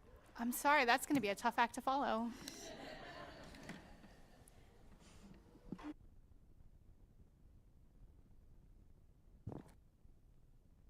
Talk about how much we love the library. I mean, if that's how you'd like to spend your 20 minutes, sure. You can, we can talk about how often I use my library card. Note for next year is to bring snacks. Okay. Hi, everybody. My name is Emily Oberdorfer. I have the pleasure of serving as your presiding judge for our municipal court. I am here with my colleague and comrade, Holly Benton, who is going to share this report with me today. A lot of this return counselors have heard before, and so I'm not going to read the report exactly, but I do look forward to answering your questions at the end. We are a court of limited jurisdiction as opposed to the circuit courts, which are courts of general jurisdiction. That means being a court of limited jurisdiction, we are limited to certain types of cases. We can't take felonies, we can take misdemeanors, but we do not. Currently, we handle mostly traffic tickets. Those are issued under state law and some under city law, and we also, we could hear violations of city ordinances. However, they do a great job of getting those things resolved before they come to us. So I typically, thanks for that, Mr. Halla. We typically don't handle a lot of ordinance violations, but we are here to do that. Most of our tickets, as I said, are traffic tickets that are issued through our photo enforcement program, and Holly will go over those numbers with you in a little while. Can we see the next slide, please? Judge, can you move the microphone a little closer to you? Thank you. Yeah. That there is a picture of our team under our new City of Tigard sign, looking good. And can we go to the next slide, please? These are our goals. Essentially, our goal is to provide access to justice to all of our community members. We want to be sure to treat everybody with respect and dignity when they come through. Unlike the library, people are not coming to us of their own volition. They are required to come. They are not always in a good mood about it. So our job is to create a system free of any bias and to make sure that people know that they will be treated with respect when they are here, even if they have done something wrong. And that has been, to your question earlier, Councillor Hu, that has been a little bit tough since some of the changes with the federal administration. We have noticed that some of our community members are more reluctant to come to court, and so we are taking steps to make sure that they know that they are safe here. And we are doing that in partnership with the police department, who put out a wonderful video about what it means to be a sanctuary city and a sanctuary state. We certainly affirm that in the court. We haven't run into any, we haven't seen any specific incidents. I don't mean to raise any red flags, but just we are aware of that and are doing what we can, as I said, to make people feel safe. Along with that, we are trying to engage with the community through all of the different ways that we can. I'm working a lot with the Oregon State Bar and the Oregon Judges Association. We are doing free weddings again through the month of June to celebrate Pride. We had a lot of fun with that last year. I know we didn't do any at the actual Pride event last year, but we can do that this year. If anybody would like to get married at the party, we would love for that to happen. And we are also doing a lot of staff development work, which we have the Oregon Association of Court Administrators Conference coming up next month. Holly and both of our senior clerks are going to attend at least a portion of that. I think one senior clerk is going to be there for one day, but Ms. Fenton will be there for all of those days. And we're also trying to figure out ways to grow our teammates individually as opposed to just kind of group learning. Like, this is what is good for everybody at the court, is to try to figure out where each individual would thrive. And we are finding really important skills kind of deep within our team that without that individual attention, I don't know that we would have found. And I will turn it over to you to talk about our team. Can we get the next slide, please? So our team of 9 is made up of our judge, I'm the supervisor, we have 2 senior clerks, 4 clerk 2s, and an administrative assistant. We became a court of record in September of 2024. All of our court clerks are trained to operate the system that records hearings and trials. In addition to that, each of our clerks are cross-trained in all court operations to allow for continuity even during unexpected or lengthy leaves of absences or other things that may happen within the court. Our senior clerks handle complex administrative processes, case management updates, and process improvements, allowing our clerk 2s more time to work on providing excellent customer service and processing all correspondence and case files that come through the office. Our caseload is mostly driven by the police department's photo enforcement program. For calendar year 2024, we had a total of 12,752 cases that were filed with the court. So that's all cases, not just photo. I believe the actual report breaks that down a little bit more than I am right now. Can I go ahead and get the next slide, please? And one more slide, sorry. The judge just mentioned we do take pride in the work we do for the city of Tigard. We enjoy celebrating our accomplishments, and we will be offering free weddings in June again this year. And then next slide, please. We continue to hold open court every week that, to increase community engagement by giving people an unscheduled opportunity to speak with the judge. This is in addition to the arraignment date that's on their ticket. On the first Thursday of each month, we open the courtroom, this room, to allow anyone sentenced to traffic school to appear and use city laptops and city-wide Wi-Fi to complete their online traffic safety program. These are typically people who need help with technology or people who don't have access to laptops or Wi-Fi at home. We are proud to provide excellent customer service, and to ensure access to justice, we have made our most frequently used documents available in 5 different languages. And I'm going to turn it back over to the judge for the rest. Yeah, so the thing that y'all did for us, they just leave it on for me when I'm back there. Last year, y'all approved becoming a court of record, and that has been phenomenal for us. So the clock that's sitting behind you with the red dots on it, that is the clock that pops up with the time and the seconds when we are recording court. So that it does put everybody on alert a little bit that something's going on, that there is recording going on, and it also allows us to check and make sure that it's somehow magically threaded together through IT. So that allows us to know that it is working properly. And one of the things that I value the most about that is the transparency. There is no question about what happened here or what was said or who was present in the room. I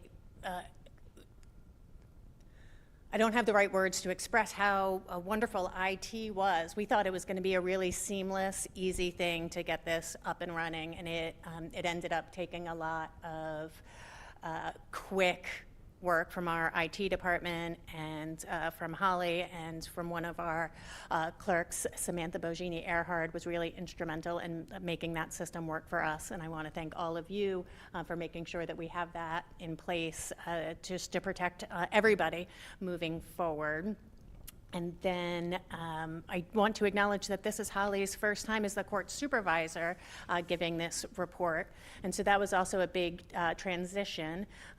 For a little bit less than 3 years, I was the supervisor and administrator and the judge.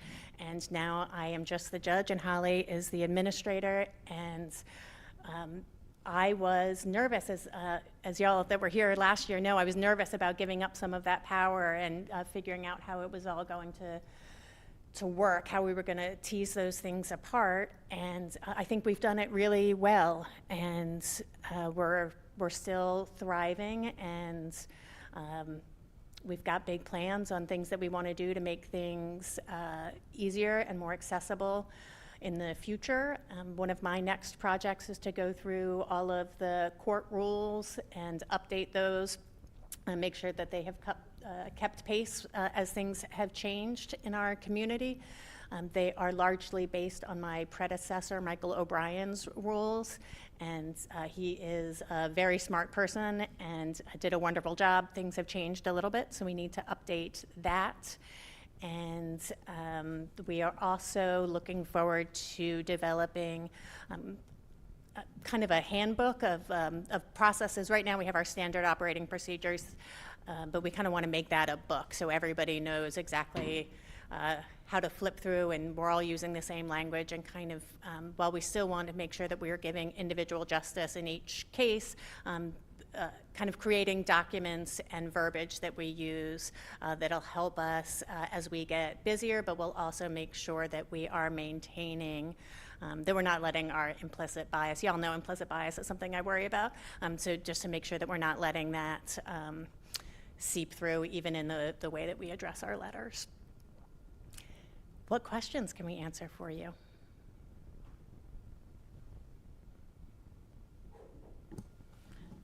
Judge, thank you, and Holly as well, for being here, and always appreciate your update. And I just wanted to acknowledge, I know how much bias in the work you do, and really understanding that deeply is a high value of yours, so really want to appreciate that.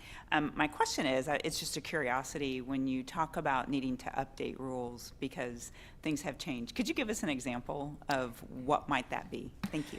Yeah, the one that came to mind that made me realize that I needed to go through every line again is we had a rule about no recording. So it's just, there's nothing, the law hasn't changed so much that we need to redo the rules from that. It's just kind of our processes that I need to review, and I review them every year, but I need to thoroughly go through line by line at a calm period of time and make sure that it's, and also that those, that the court rules are also lining up with the procedures that we follow. So for example, I don't grant extensions for the class part of our diversion program for any reason at all. The class takes 3 hours. You've got 90 days to do it. You got to get it done. I'm willing to play around with the money part. That's something that I say multiple times per day, but that's not anywhere written in a court rule. And I don't think it was bold enough on our diversion application. And so we bolded it today, you know, like if we could make that flash, we would make it flash. And the reason that I don't grant extensions for that is that I think that a lot of the reason that we get in trouble driving is that we're not exercising good time management skills. And so I want you to work that 3 hours in your next 90 days, and then you have to get the thing back to us. And that's just, you know, can you follow the rules? Are you paying attention? Is this important to you? When I say I don't grant extensions for any reason whatsoever, obviously individual cases sometimes merit a 24-hour extension for that 3-hour class or something, but it is just those kind of little bits. Counselor Hu? Thank you, Mayor. And I totally agree with the time management rule, right? I always plan to arrive 10 minutes earlier than I should. Then there's no reason for me to be speeding or, you know, go through red cameras or red lights. So yeah, very, very good point. I assume the city has already transitioned with the new red light camera vendor by now, or is that not? We're still in that process. You're still in the process. Okay, great. Still in that process. Then I won't ask my question, so thank you. Thank you. Interim City Manager Drake? Thank you, Mayor, Council. Judge, I was managing the city of Beaverton beginning in 1993, and along with Portland, Beaverton went to Salem. We went to Salem and testified in support of PhotoRadar. My recollection is it's about 30 years old now. And there are standard criticisms of PhotoRadar, but there's very little dispute about at least the car that is caught speeding through intersections or illegal turns, et cetera. How do you think PhotoRadar is doing today? And the reason I ask, there was a lot of criticism about introducing it in Oregon back in, give or take, 1995. And at the time I was still serving, I thought it was doing everything we needed to be done, or we thought should be done in Beaverton, to reduce accidents, especially red light running, et cetera. How is PhotoRadar doing roughly 30 years later? Thank you for that question. Lieutenant Lee Erickson gave a presentation, was it last year? Maybe 18 months ago. And the statistics from here in Tigard show that it really works. It drastically reduces crashes throughout the city, major crashes. I think there was a slight uptick in minor crashes from rear-ending, but we would need to double check Lieutenant Erickson's PowerPoint, and I'm happy, I have that saved on my desktop, and I'm happy to send that over to you. It was very powerful. One of the things that I really appreciate about photo enforcement is that it really takes a lot of the implicit bias out of ticketing. So the way, and to be clear, I don't have anything to do with the way that the system is set up or how it's implemented or anything like that, but the way it has been explained to me hundreds of times by our police department is that every lane has its own radar and its own camera. So when I'm speeding down the road, and Holly is speeding next to me, it's going to get both Holly and I. And it's not going to get Mr. Hala because she is a law-abiding citizen and she is going the speed limit. Whereas if there was an actual human police officer there, They would have to decide whether or not to pull Holly or I over, and they would need to make sure that they physically aren't, there's no human error that's making them pick up my car when it's actually Mr. Hala. And then we don't run into those situations where people are feeling like they were pulled over because of the way that they present, or because of where their license plate is from, or because they have a really nice car, or a less nice car, or any of those things. So I think that a lot of folks get the ticket in the mail, and they feel alarmed by it, and they feel like it's a police state, and that no human officer would have ever pulled them over, and they either call the police department or write a nasty letter or come in and see us, and we are able to explain the way that the system works to the best of our ability from the court perspective, and we can certainly set a trial for them to come in and meet the human police officer who watched the video and signed the ticket. And in my experience, once community members understand the way that the system works and what it was designed to do, and when we can talk about how we don't see those interactions that got so violent between community members and police officers on the side of the road, those just don't happen very much anymore. And it's, I think, in large part due to the photo enforcement program. So there are certainly flaws in it. You know, the mail, you know, there's always a question, did the mail work properly? Did they get me or my twin sister? You know, so it's not a flawless system, but we don't live in a flawless world. And I think that our department in particular, the Tigard Police Department, does a good job of watching the videos and comparing the photographs of the driver to the registered owner, and issuing tickets in a reasonable manner.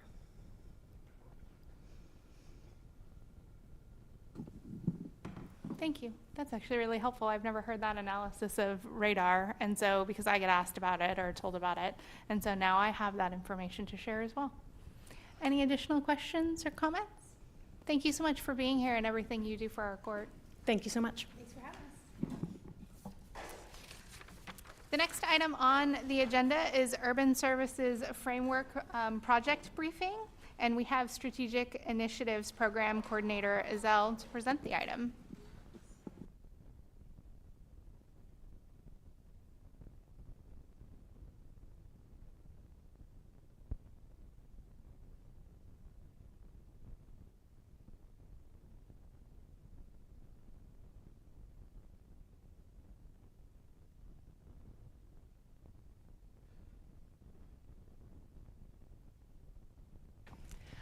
Good evening, Mayor and Council. Thank you for having us tonight. I'm Kimmy Zell, Program Manager, Strategic Initiatives, and I'll let my two guests introduce themselves. Good evening. I'm Becky Hewitt. I'm a project director with Echo Northwest. We are an economics consulting firm that is supporting Washington County and the City of Tigard and Beaverton on this Urban Services Framework project. Good evening. My name is James Kim, project manager with Echo Northwest, supporting the city and the county with the work. So tonight we're here to talk to you about the Urban Services Framework project. Next slide, please. And really our desire tonight is to brief you as we get started on this incredibly important project. And we have a couple of questions that we'd just like you to keep in mind as we're going through. Is there any technical information that you would like to see gathered as a part of this project? And do you have any feedback on the project scope? And we'll come back to these questions at the end of the presentation. Next slide, please. Tonight we're going to do a little bit more introduction, share some background. We'll go through our project goals and approach. We'll talk about the timeline, project communications, and have plenty of time at the end for questions and discussion. So next slide, please. And one more.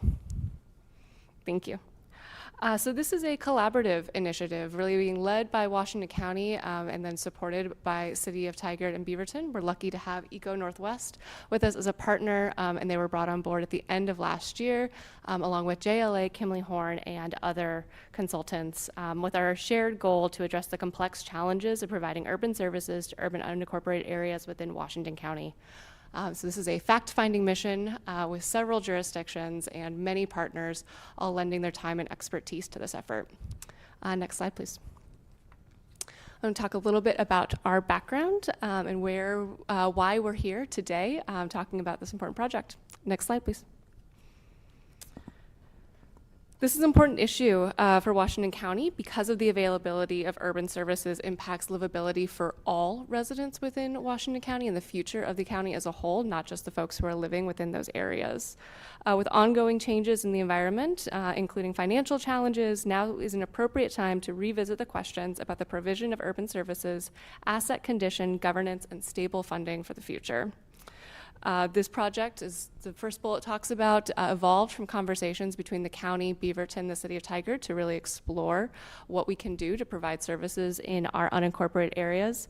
But also these study findings are going to be used to apply to unincorporated areas adjacent to other cities beyond just Tigard and Beaverton. So really this is the start of a larger project, which is really exciting. And then in bullet 2 talks about, this is really a technical exercise. This project's desire is to result in findings that can be used to help inform future discussions and potential subsequent decisions by elected officials and leadership. This project will develop background information and findings that can be used to inform future action as appropriate and to update existing agreements.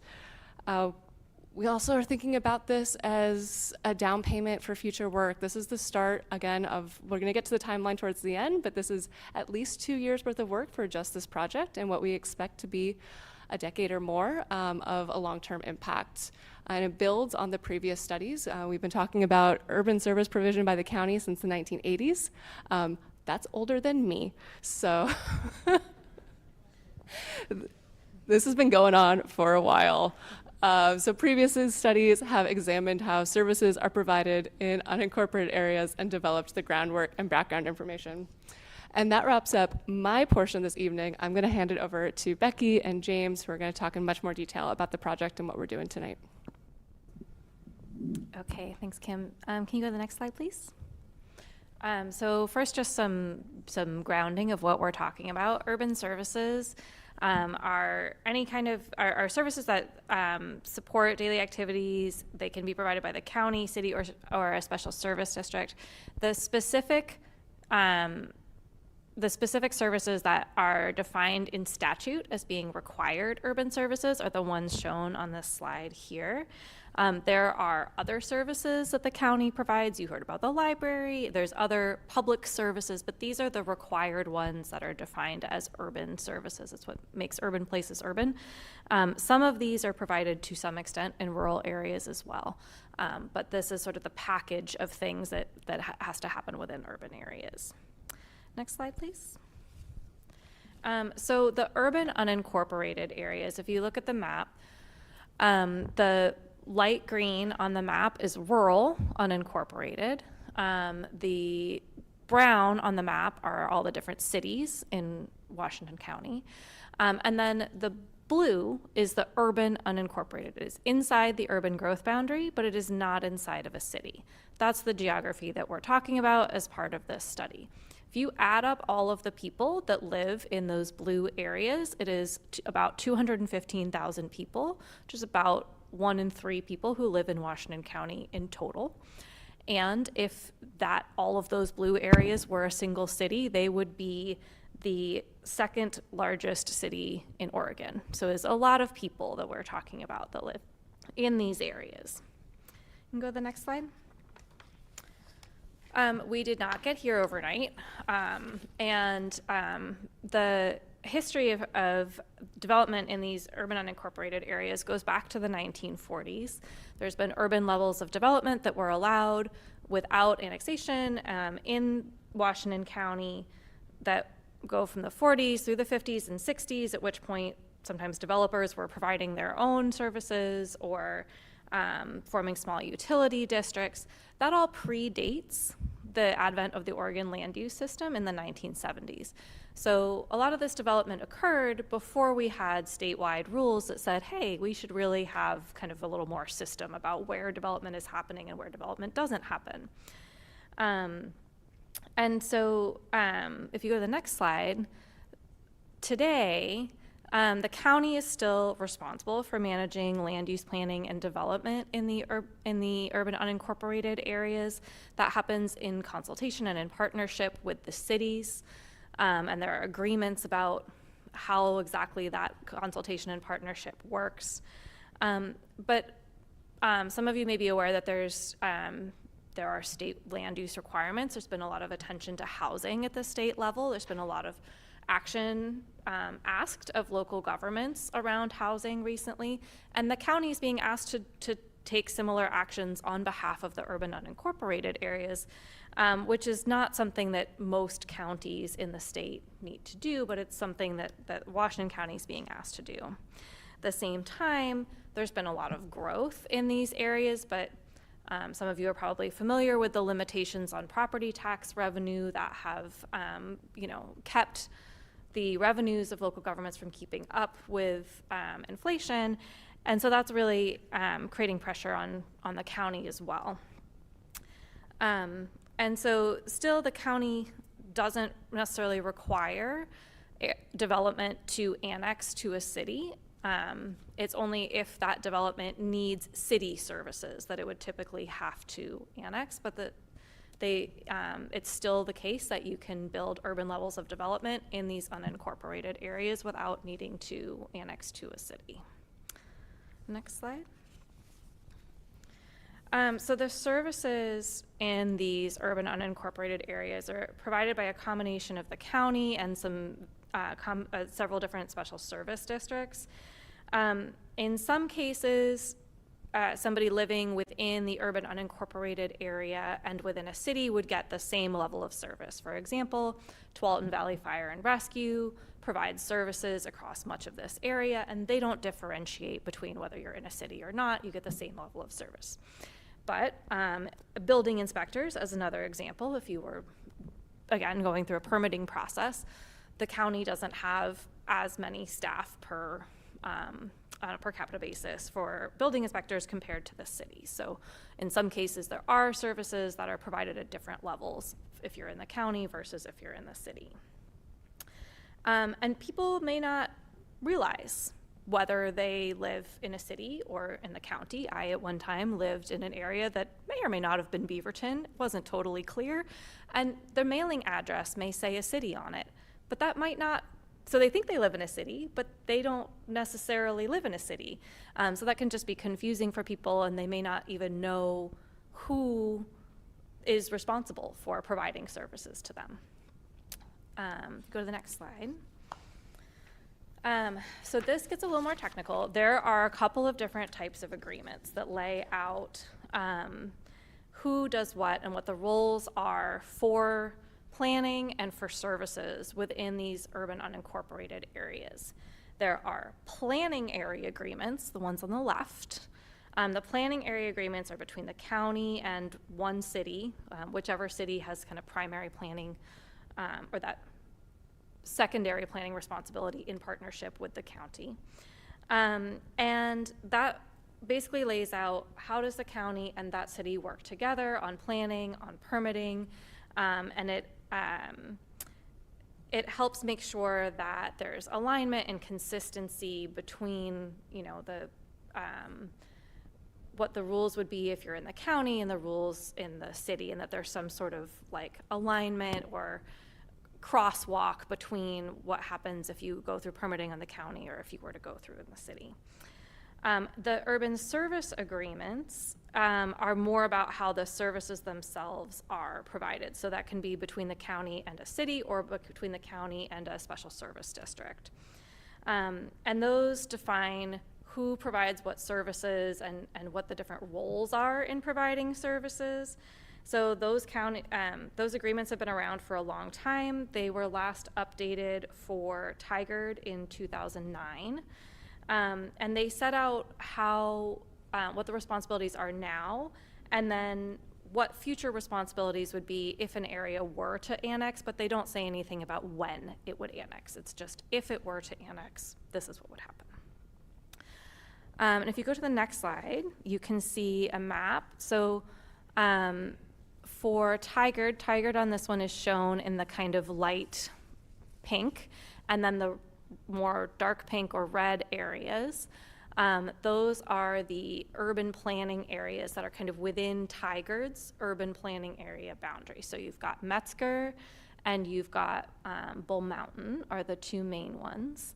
And those are the places where there's an agreement in place between Washington County and the city of Tigard about planning and permitting. So I'm going to hand it off to James to walk through our project scope and the technical analysis that we're going to do, and then I'll come back at the end to just talk about kind of where we go from here and process. Thank you. Next slide, please. So with the context in mind, the history, the challenges, the county, Tigard, and Beaverton are going on this explorative journey to figure out what types of services are provided, what does it cost, and what could it cost in the future. As mentioned, this project is a technical exercise in nature. We would be analyzing and creating a framework to guide future discussions, and there might be future decisions to be made, and if any, about how to provide urban services efficiently and effectively. Because we're looking at this from a very technical point of view, while important, we are not including a community engagement as part of the project. Now, with that said, this study can be a basis for your future engagement. The study would help Tigard, would help Beaverton, would help the county arrive at a common understanding of the lay of the land. So we'll look at and document the services that are provided, where, by whom. We'll use case studies of real locations to do that. We're going to look at what services cost now and what can they cost in the future under different conditions, under different scenarios. Next slide, please. So here, I want to give you a quick overview of the work that we will be doing and then go in more depth about the three different components shown here. We're going to be looking at how these urban unincorporated areas, those blue and areas that were just outside the city limits, how they're managed. We'll ask questions like, what service are provided? What is the current funding look like? What are the backlogs and unmet community needs, if any? And after evaluating the existing assets, the project will look at the potential solutions to stabilize funding while providing effective and efficient services. We'll think about not only the fiscal implications for the county, for Tigard and Beaverton, but also how these and any changes could be implemented. Those are the policy and legal considerations. Next slide, please. So first of those listed were the existing assets. Here, we would compile information about the existing infrastructure, their conditions, ask questions like the ones on the slide. We want to find out and summarize the current conditions, the responsibilities of who operates or manages these areas, what are the costs, which can be one-time costs that one-time upgrades that might be needed, or the ongoing costs of maintenance. Next slide. The second component is the financial. After looking at the cost, we would also consider different revenue impacts, different fiscal impacts, like the ones listed up there about the taxes and fee examples. Next slide. And then the third component of the technical analysis is looking at the policy and legal considerations related to the different urban service provisions. The project will consider what it would take to implement any changes to the service provisions, whether the changes align with existing plans and agreements that Becky had mentioned earlier, or whether they would require updates to the agreements.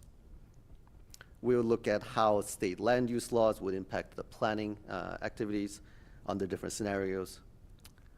A key element of this in the project will be a policy evaluation of what it would take to incorporate a city. We would use Aloha as an example of how one might go about the steps that are required to incorporate. That incorporation, we're not saying is applicable, suitable for the case study areas. We're not saying that they're suitable just for Aloha, but we would use Aloha as an example. Next slide. So I mentioned case study areas. We would be looking at 6 in total across the urban unincorporated areas around Beaverton and Tigard. For Tigard, they will be the Bull Mountain and Metzger areas.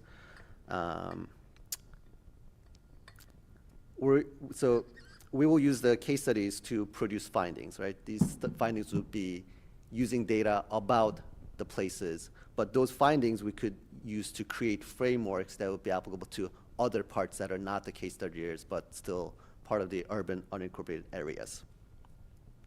Next slide.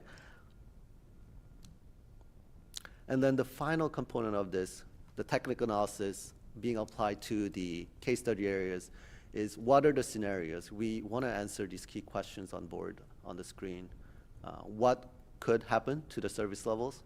Could this be a sustainable option? Could this impact, or how could this impact residents and businesses? To answer these questions, we are thinking about 3 categories of scenarios. Status quo, which is there wouldn't be changes to the existing service provider, the boundaries, or the funding sources. What would that look like going forward? The second category of scenarios is a boundary change scenario, adjusting who provides the services. And then the third is alternate funding. It is thinking about enhanced or new service districts, but without boundary changes. We think there could be a hybrid of these where there might be some boundary changes and alternate funding, but that is something to be explored as we learn more about the areas, about the data that is available. I think that's yours. Next slide. Okay, we just have a couple more, and then we'll happy to take your questions and your thoughts. So if you go to the next slide, our timeline overall, this is an 18-month project. We will be done by the end of 2026 at the latest, based on the project's funding. This spring, we are spending gathering data to inform the technical analysis that James was describing. And then from the spring through to the fall, we'll be doing that technical and policy analysis using the case studies and the other factors. And then we'll be bringing our findings back around to the cities and to the county in the spring and summer of 2026. And then finally, we're looking forward to a final report, aiming for summer of 2026.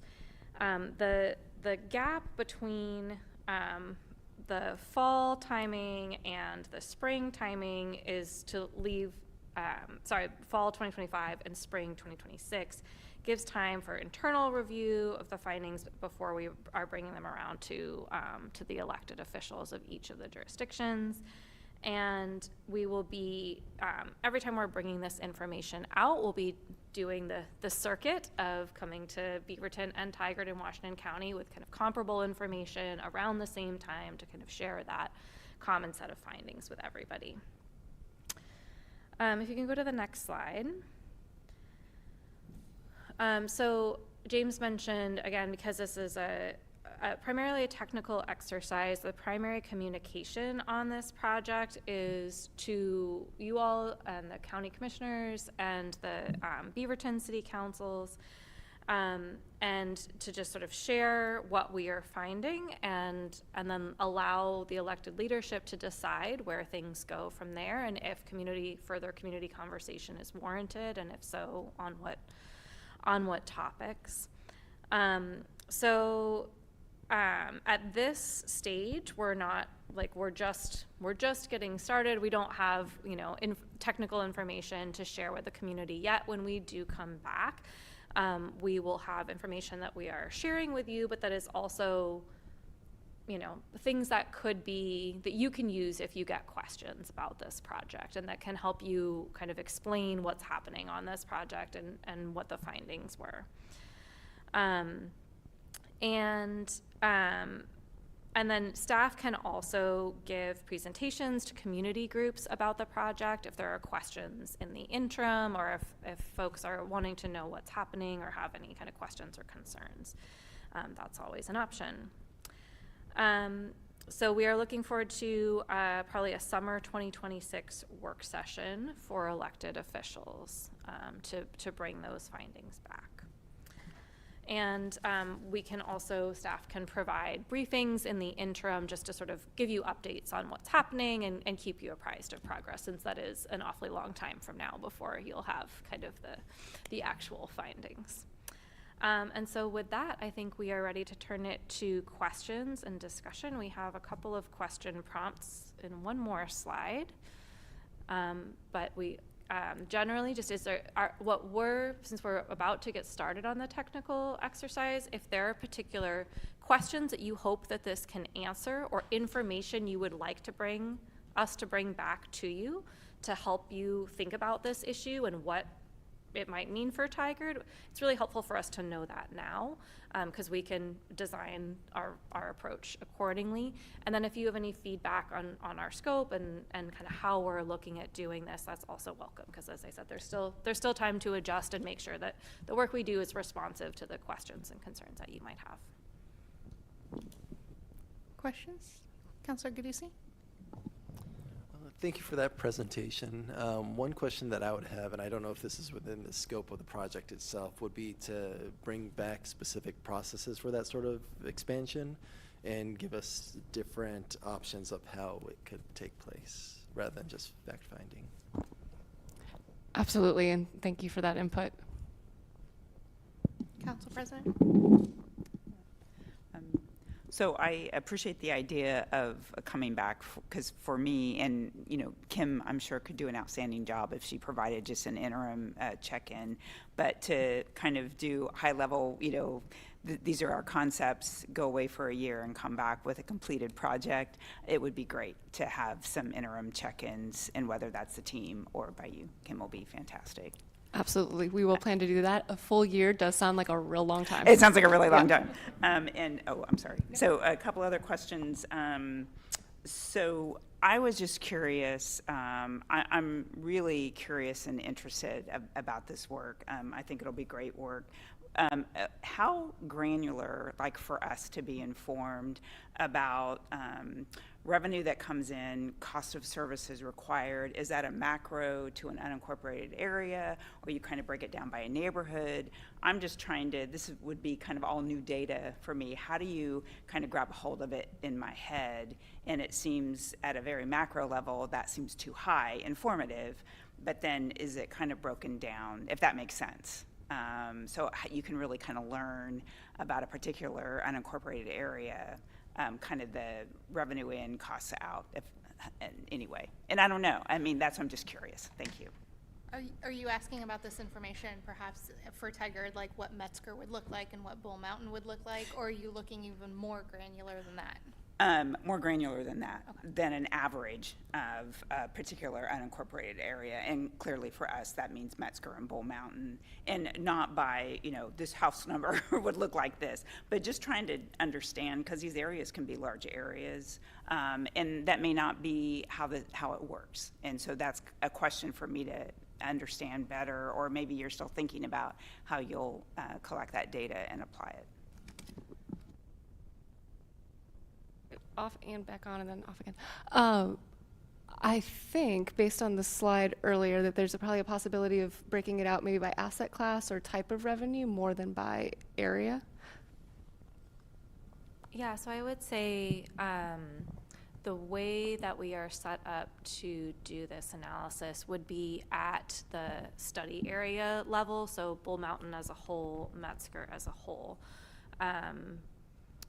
And as Kim's saying, I think we can think about like transportation versus sewer versus water. Those services, individual services, they all have sort of a little different story of their revenues and their costs. But in terms of sort of sub areas within a study area, I would say that's not what we're set up for right now. If there are really specific places where you feel like, oh, like this part feels really different, and I think if you looked at it separately you might get a different answer, I would say it's maybe helpful for us to know that. We may or may not be able to tease it apart at that level, but there may be a few places where we can. So if there are any specific things that you have in mind where you're curious about whether it's different answers in different parts, it's at least helpful for us to hear. And I don't know if we'll be able to break it out, but we can at least keep an eye on that as we do the work. And to be honest, I don't. I just know sometimes when you average, you can miss two major data points. And so I really don't have a particular idea in my mind as much as a curiosity about how the work's completed. So I appreciate that. And then maybe as you do the work, there might be something that pops up and, you know, it's like, well, this is interesting. So I was just curious. Thank you. Yeah, thank you for that. Counselor Hu? Thank you, Mayor. Thank you for your presentation. I'm just thinking out loud in the future what kind of question I'll be asking. So here we go. So Council President Wolf and I attended the Washington County budget preview for elected, and it's very obvious they're even questioning what kind of service they're going to provide for their required or core services. So you mentioned that they already have fewer planners and building inspectors than the cities have. So I'm just thinking maybe for Metzger and Bull Mountain area, at some point they may think, you know, it's cheaper to ask the city to do those take over. Maybe we already do. I haven't studied the contract agreement. So you know, just give the money or whatever the spending now to the cities because they, you know, economy of scale. We have more. We can do it better. But my question would be that, okay, maybe at first glance that might be a good deal for the city, but I'm just wondering in the long term, would that be a sustainable thing for the city to take on that obligation, right? It's like what happened if those unincorporated urban growth area keep getting more and more building permits? Would the city of Tiger need to hire more and more planner and inspectors? And that's not a good deal for the city in the long run. So that's kind of analysis I would like to see, you know, for the benefit of our city. So maybe you already plan on doing that, but that's the type of question I will plan to be asking. So thank you. Could I just ask a quick clarifying question on that? As we certainly would look at, like, if property owners were to choose to annex to the city in order to go through the city's permitting process, because right now that's the sort of primary way that they would have access to getting their permitting done by the city would be to request to annex to the city. I think maybe what you're asking is also if there were just sort of an agreement that it wouldn't annex, but the city would like almost contract with the county to provide take on that service. Yeah, without service. annexation. Is there? Yeah. So that's maybe, James, something we would consider in that sort of other, the third bucket of the scenarios of sort of other solutions. I think that's an example of something we could explore there to say, is there a potential win-win for the county to provide some funding to the city that maybe it's not enough for the county to cover the cost, but maybe if it's more efficient for the city to do it, exactly. Maybe it works for the city, but then you would need to understand, does it actually, can the city do it for the money, Yeah, you know, that would without make sense. annexation, because I know the A word is controversial for sometimes, so I just want to have all the options open, so thank you. Thank you for that. Councilor Robbins? Thank you, Mayor. I think I'm kind of tagging along on Councilor Hu, but I'm wondering, will your report contain recommendations or metrics such as, say, to use the A word, say a certain area does annex into the city or contracts out a particular thing, say for police? Will the analysis simply be, this will be the cost to cover the police, or will it say, you know, we also worked with the Tiger Police Department and we recommend they hire 4 more police officers if you take over this area, or 3 more planners if you take over this area? Is it going to be at that level? You know, how do we use this information moving forward? Start, you can take it.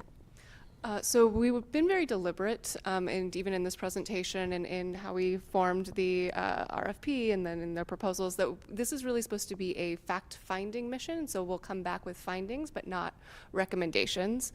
And then we'll be able to bring those findings to all of our 3 elected bodies, with then staff being able to provide recommendations and work through it together about what we think is the best route forward for our body as well as other bodies. Does that answer your question? Kind of. first, I am very curious as to how that's going to be presented, because I don't know how we would get that data without having to have made certain assumptions as to what the increased cost would be. And so there is just kind of not a recommendation, but obviously you're going to have to spend this much money if you do this, right? But also then I wonder how we figure out what to do with this data. But that's in a year and a half, so we can figure it out. And Becky might have some more to add. I guess I would just say that one of the things we will do is to lay out those assumptions, and I don't know what they will be at this point, just to be clear, but hypothetically, let's say we have talked to this department or this agency or whatever, and their estimated, incremental, their sort of cost to serve is this, and we are assuming that would apply, whether it's per capita or it's, whatever they think is the best way to sort of understand how that cost would scale to, incorporate a different area. That'll be part of what we're trying to work through with all the different service providers is what are the costs to serve this area right now? How do they, if the service provider were to change, so if an existing service provider were to extend their service, right? So they're going to offer service to more people or a larger area. In what ways would that increase their cost? Is it linear? Is it not linear? What things scale? What things don't? And we would try to understand those things and then be able to lay out for you, for all the different elected bodies, this is what the cost implications would be of this change of who provides services. It would cost, this service provider about this much more. Or it would require them to have more FTE. And so to Kim's point, it's not that we would be saying you should hire or you should do this, but more of an if you were to go this route and you wanted to maintain your level of service, then you would need to do this. It's more of an if then, and you could say, no, thank you, that doesn't sound like a good choice for us. Or that sounds really interesting. Let's have staff, kind of go figure that out and take that further. Yeah. Interim City Manager Drake. Thank you, Mayor and Council. I know our consultants know this, but there are some real-world examples where you can isolate an area and find out practically how it works. And I can give you two examples that I've had experience with in the past. When I came to Cornelius, the building department was basically standing around, I think, either flipping coins or they had little to do. And we were losing about, I asked to get an analysis, about $100,000 a year that the building department was costing us. And so I approached the Forest Grove city manager and I said, do you have any interest in contracting our building department? They did. And within a short period of time, we had switched to Forest Grove. And for that whole length of time, the almost 10 years I was there, but it happened in the end of the first year, so 10 years, we contracted with them and paid basically only what we needed to pay to defray their costs. But it made them to the point of efficiency that happened, and there were efficiencies. The other example, another real-world example, and Cornelius wasn't the only place, but our police department was having many issues, and it was time for a bold change.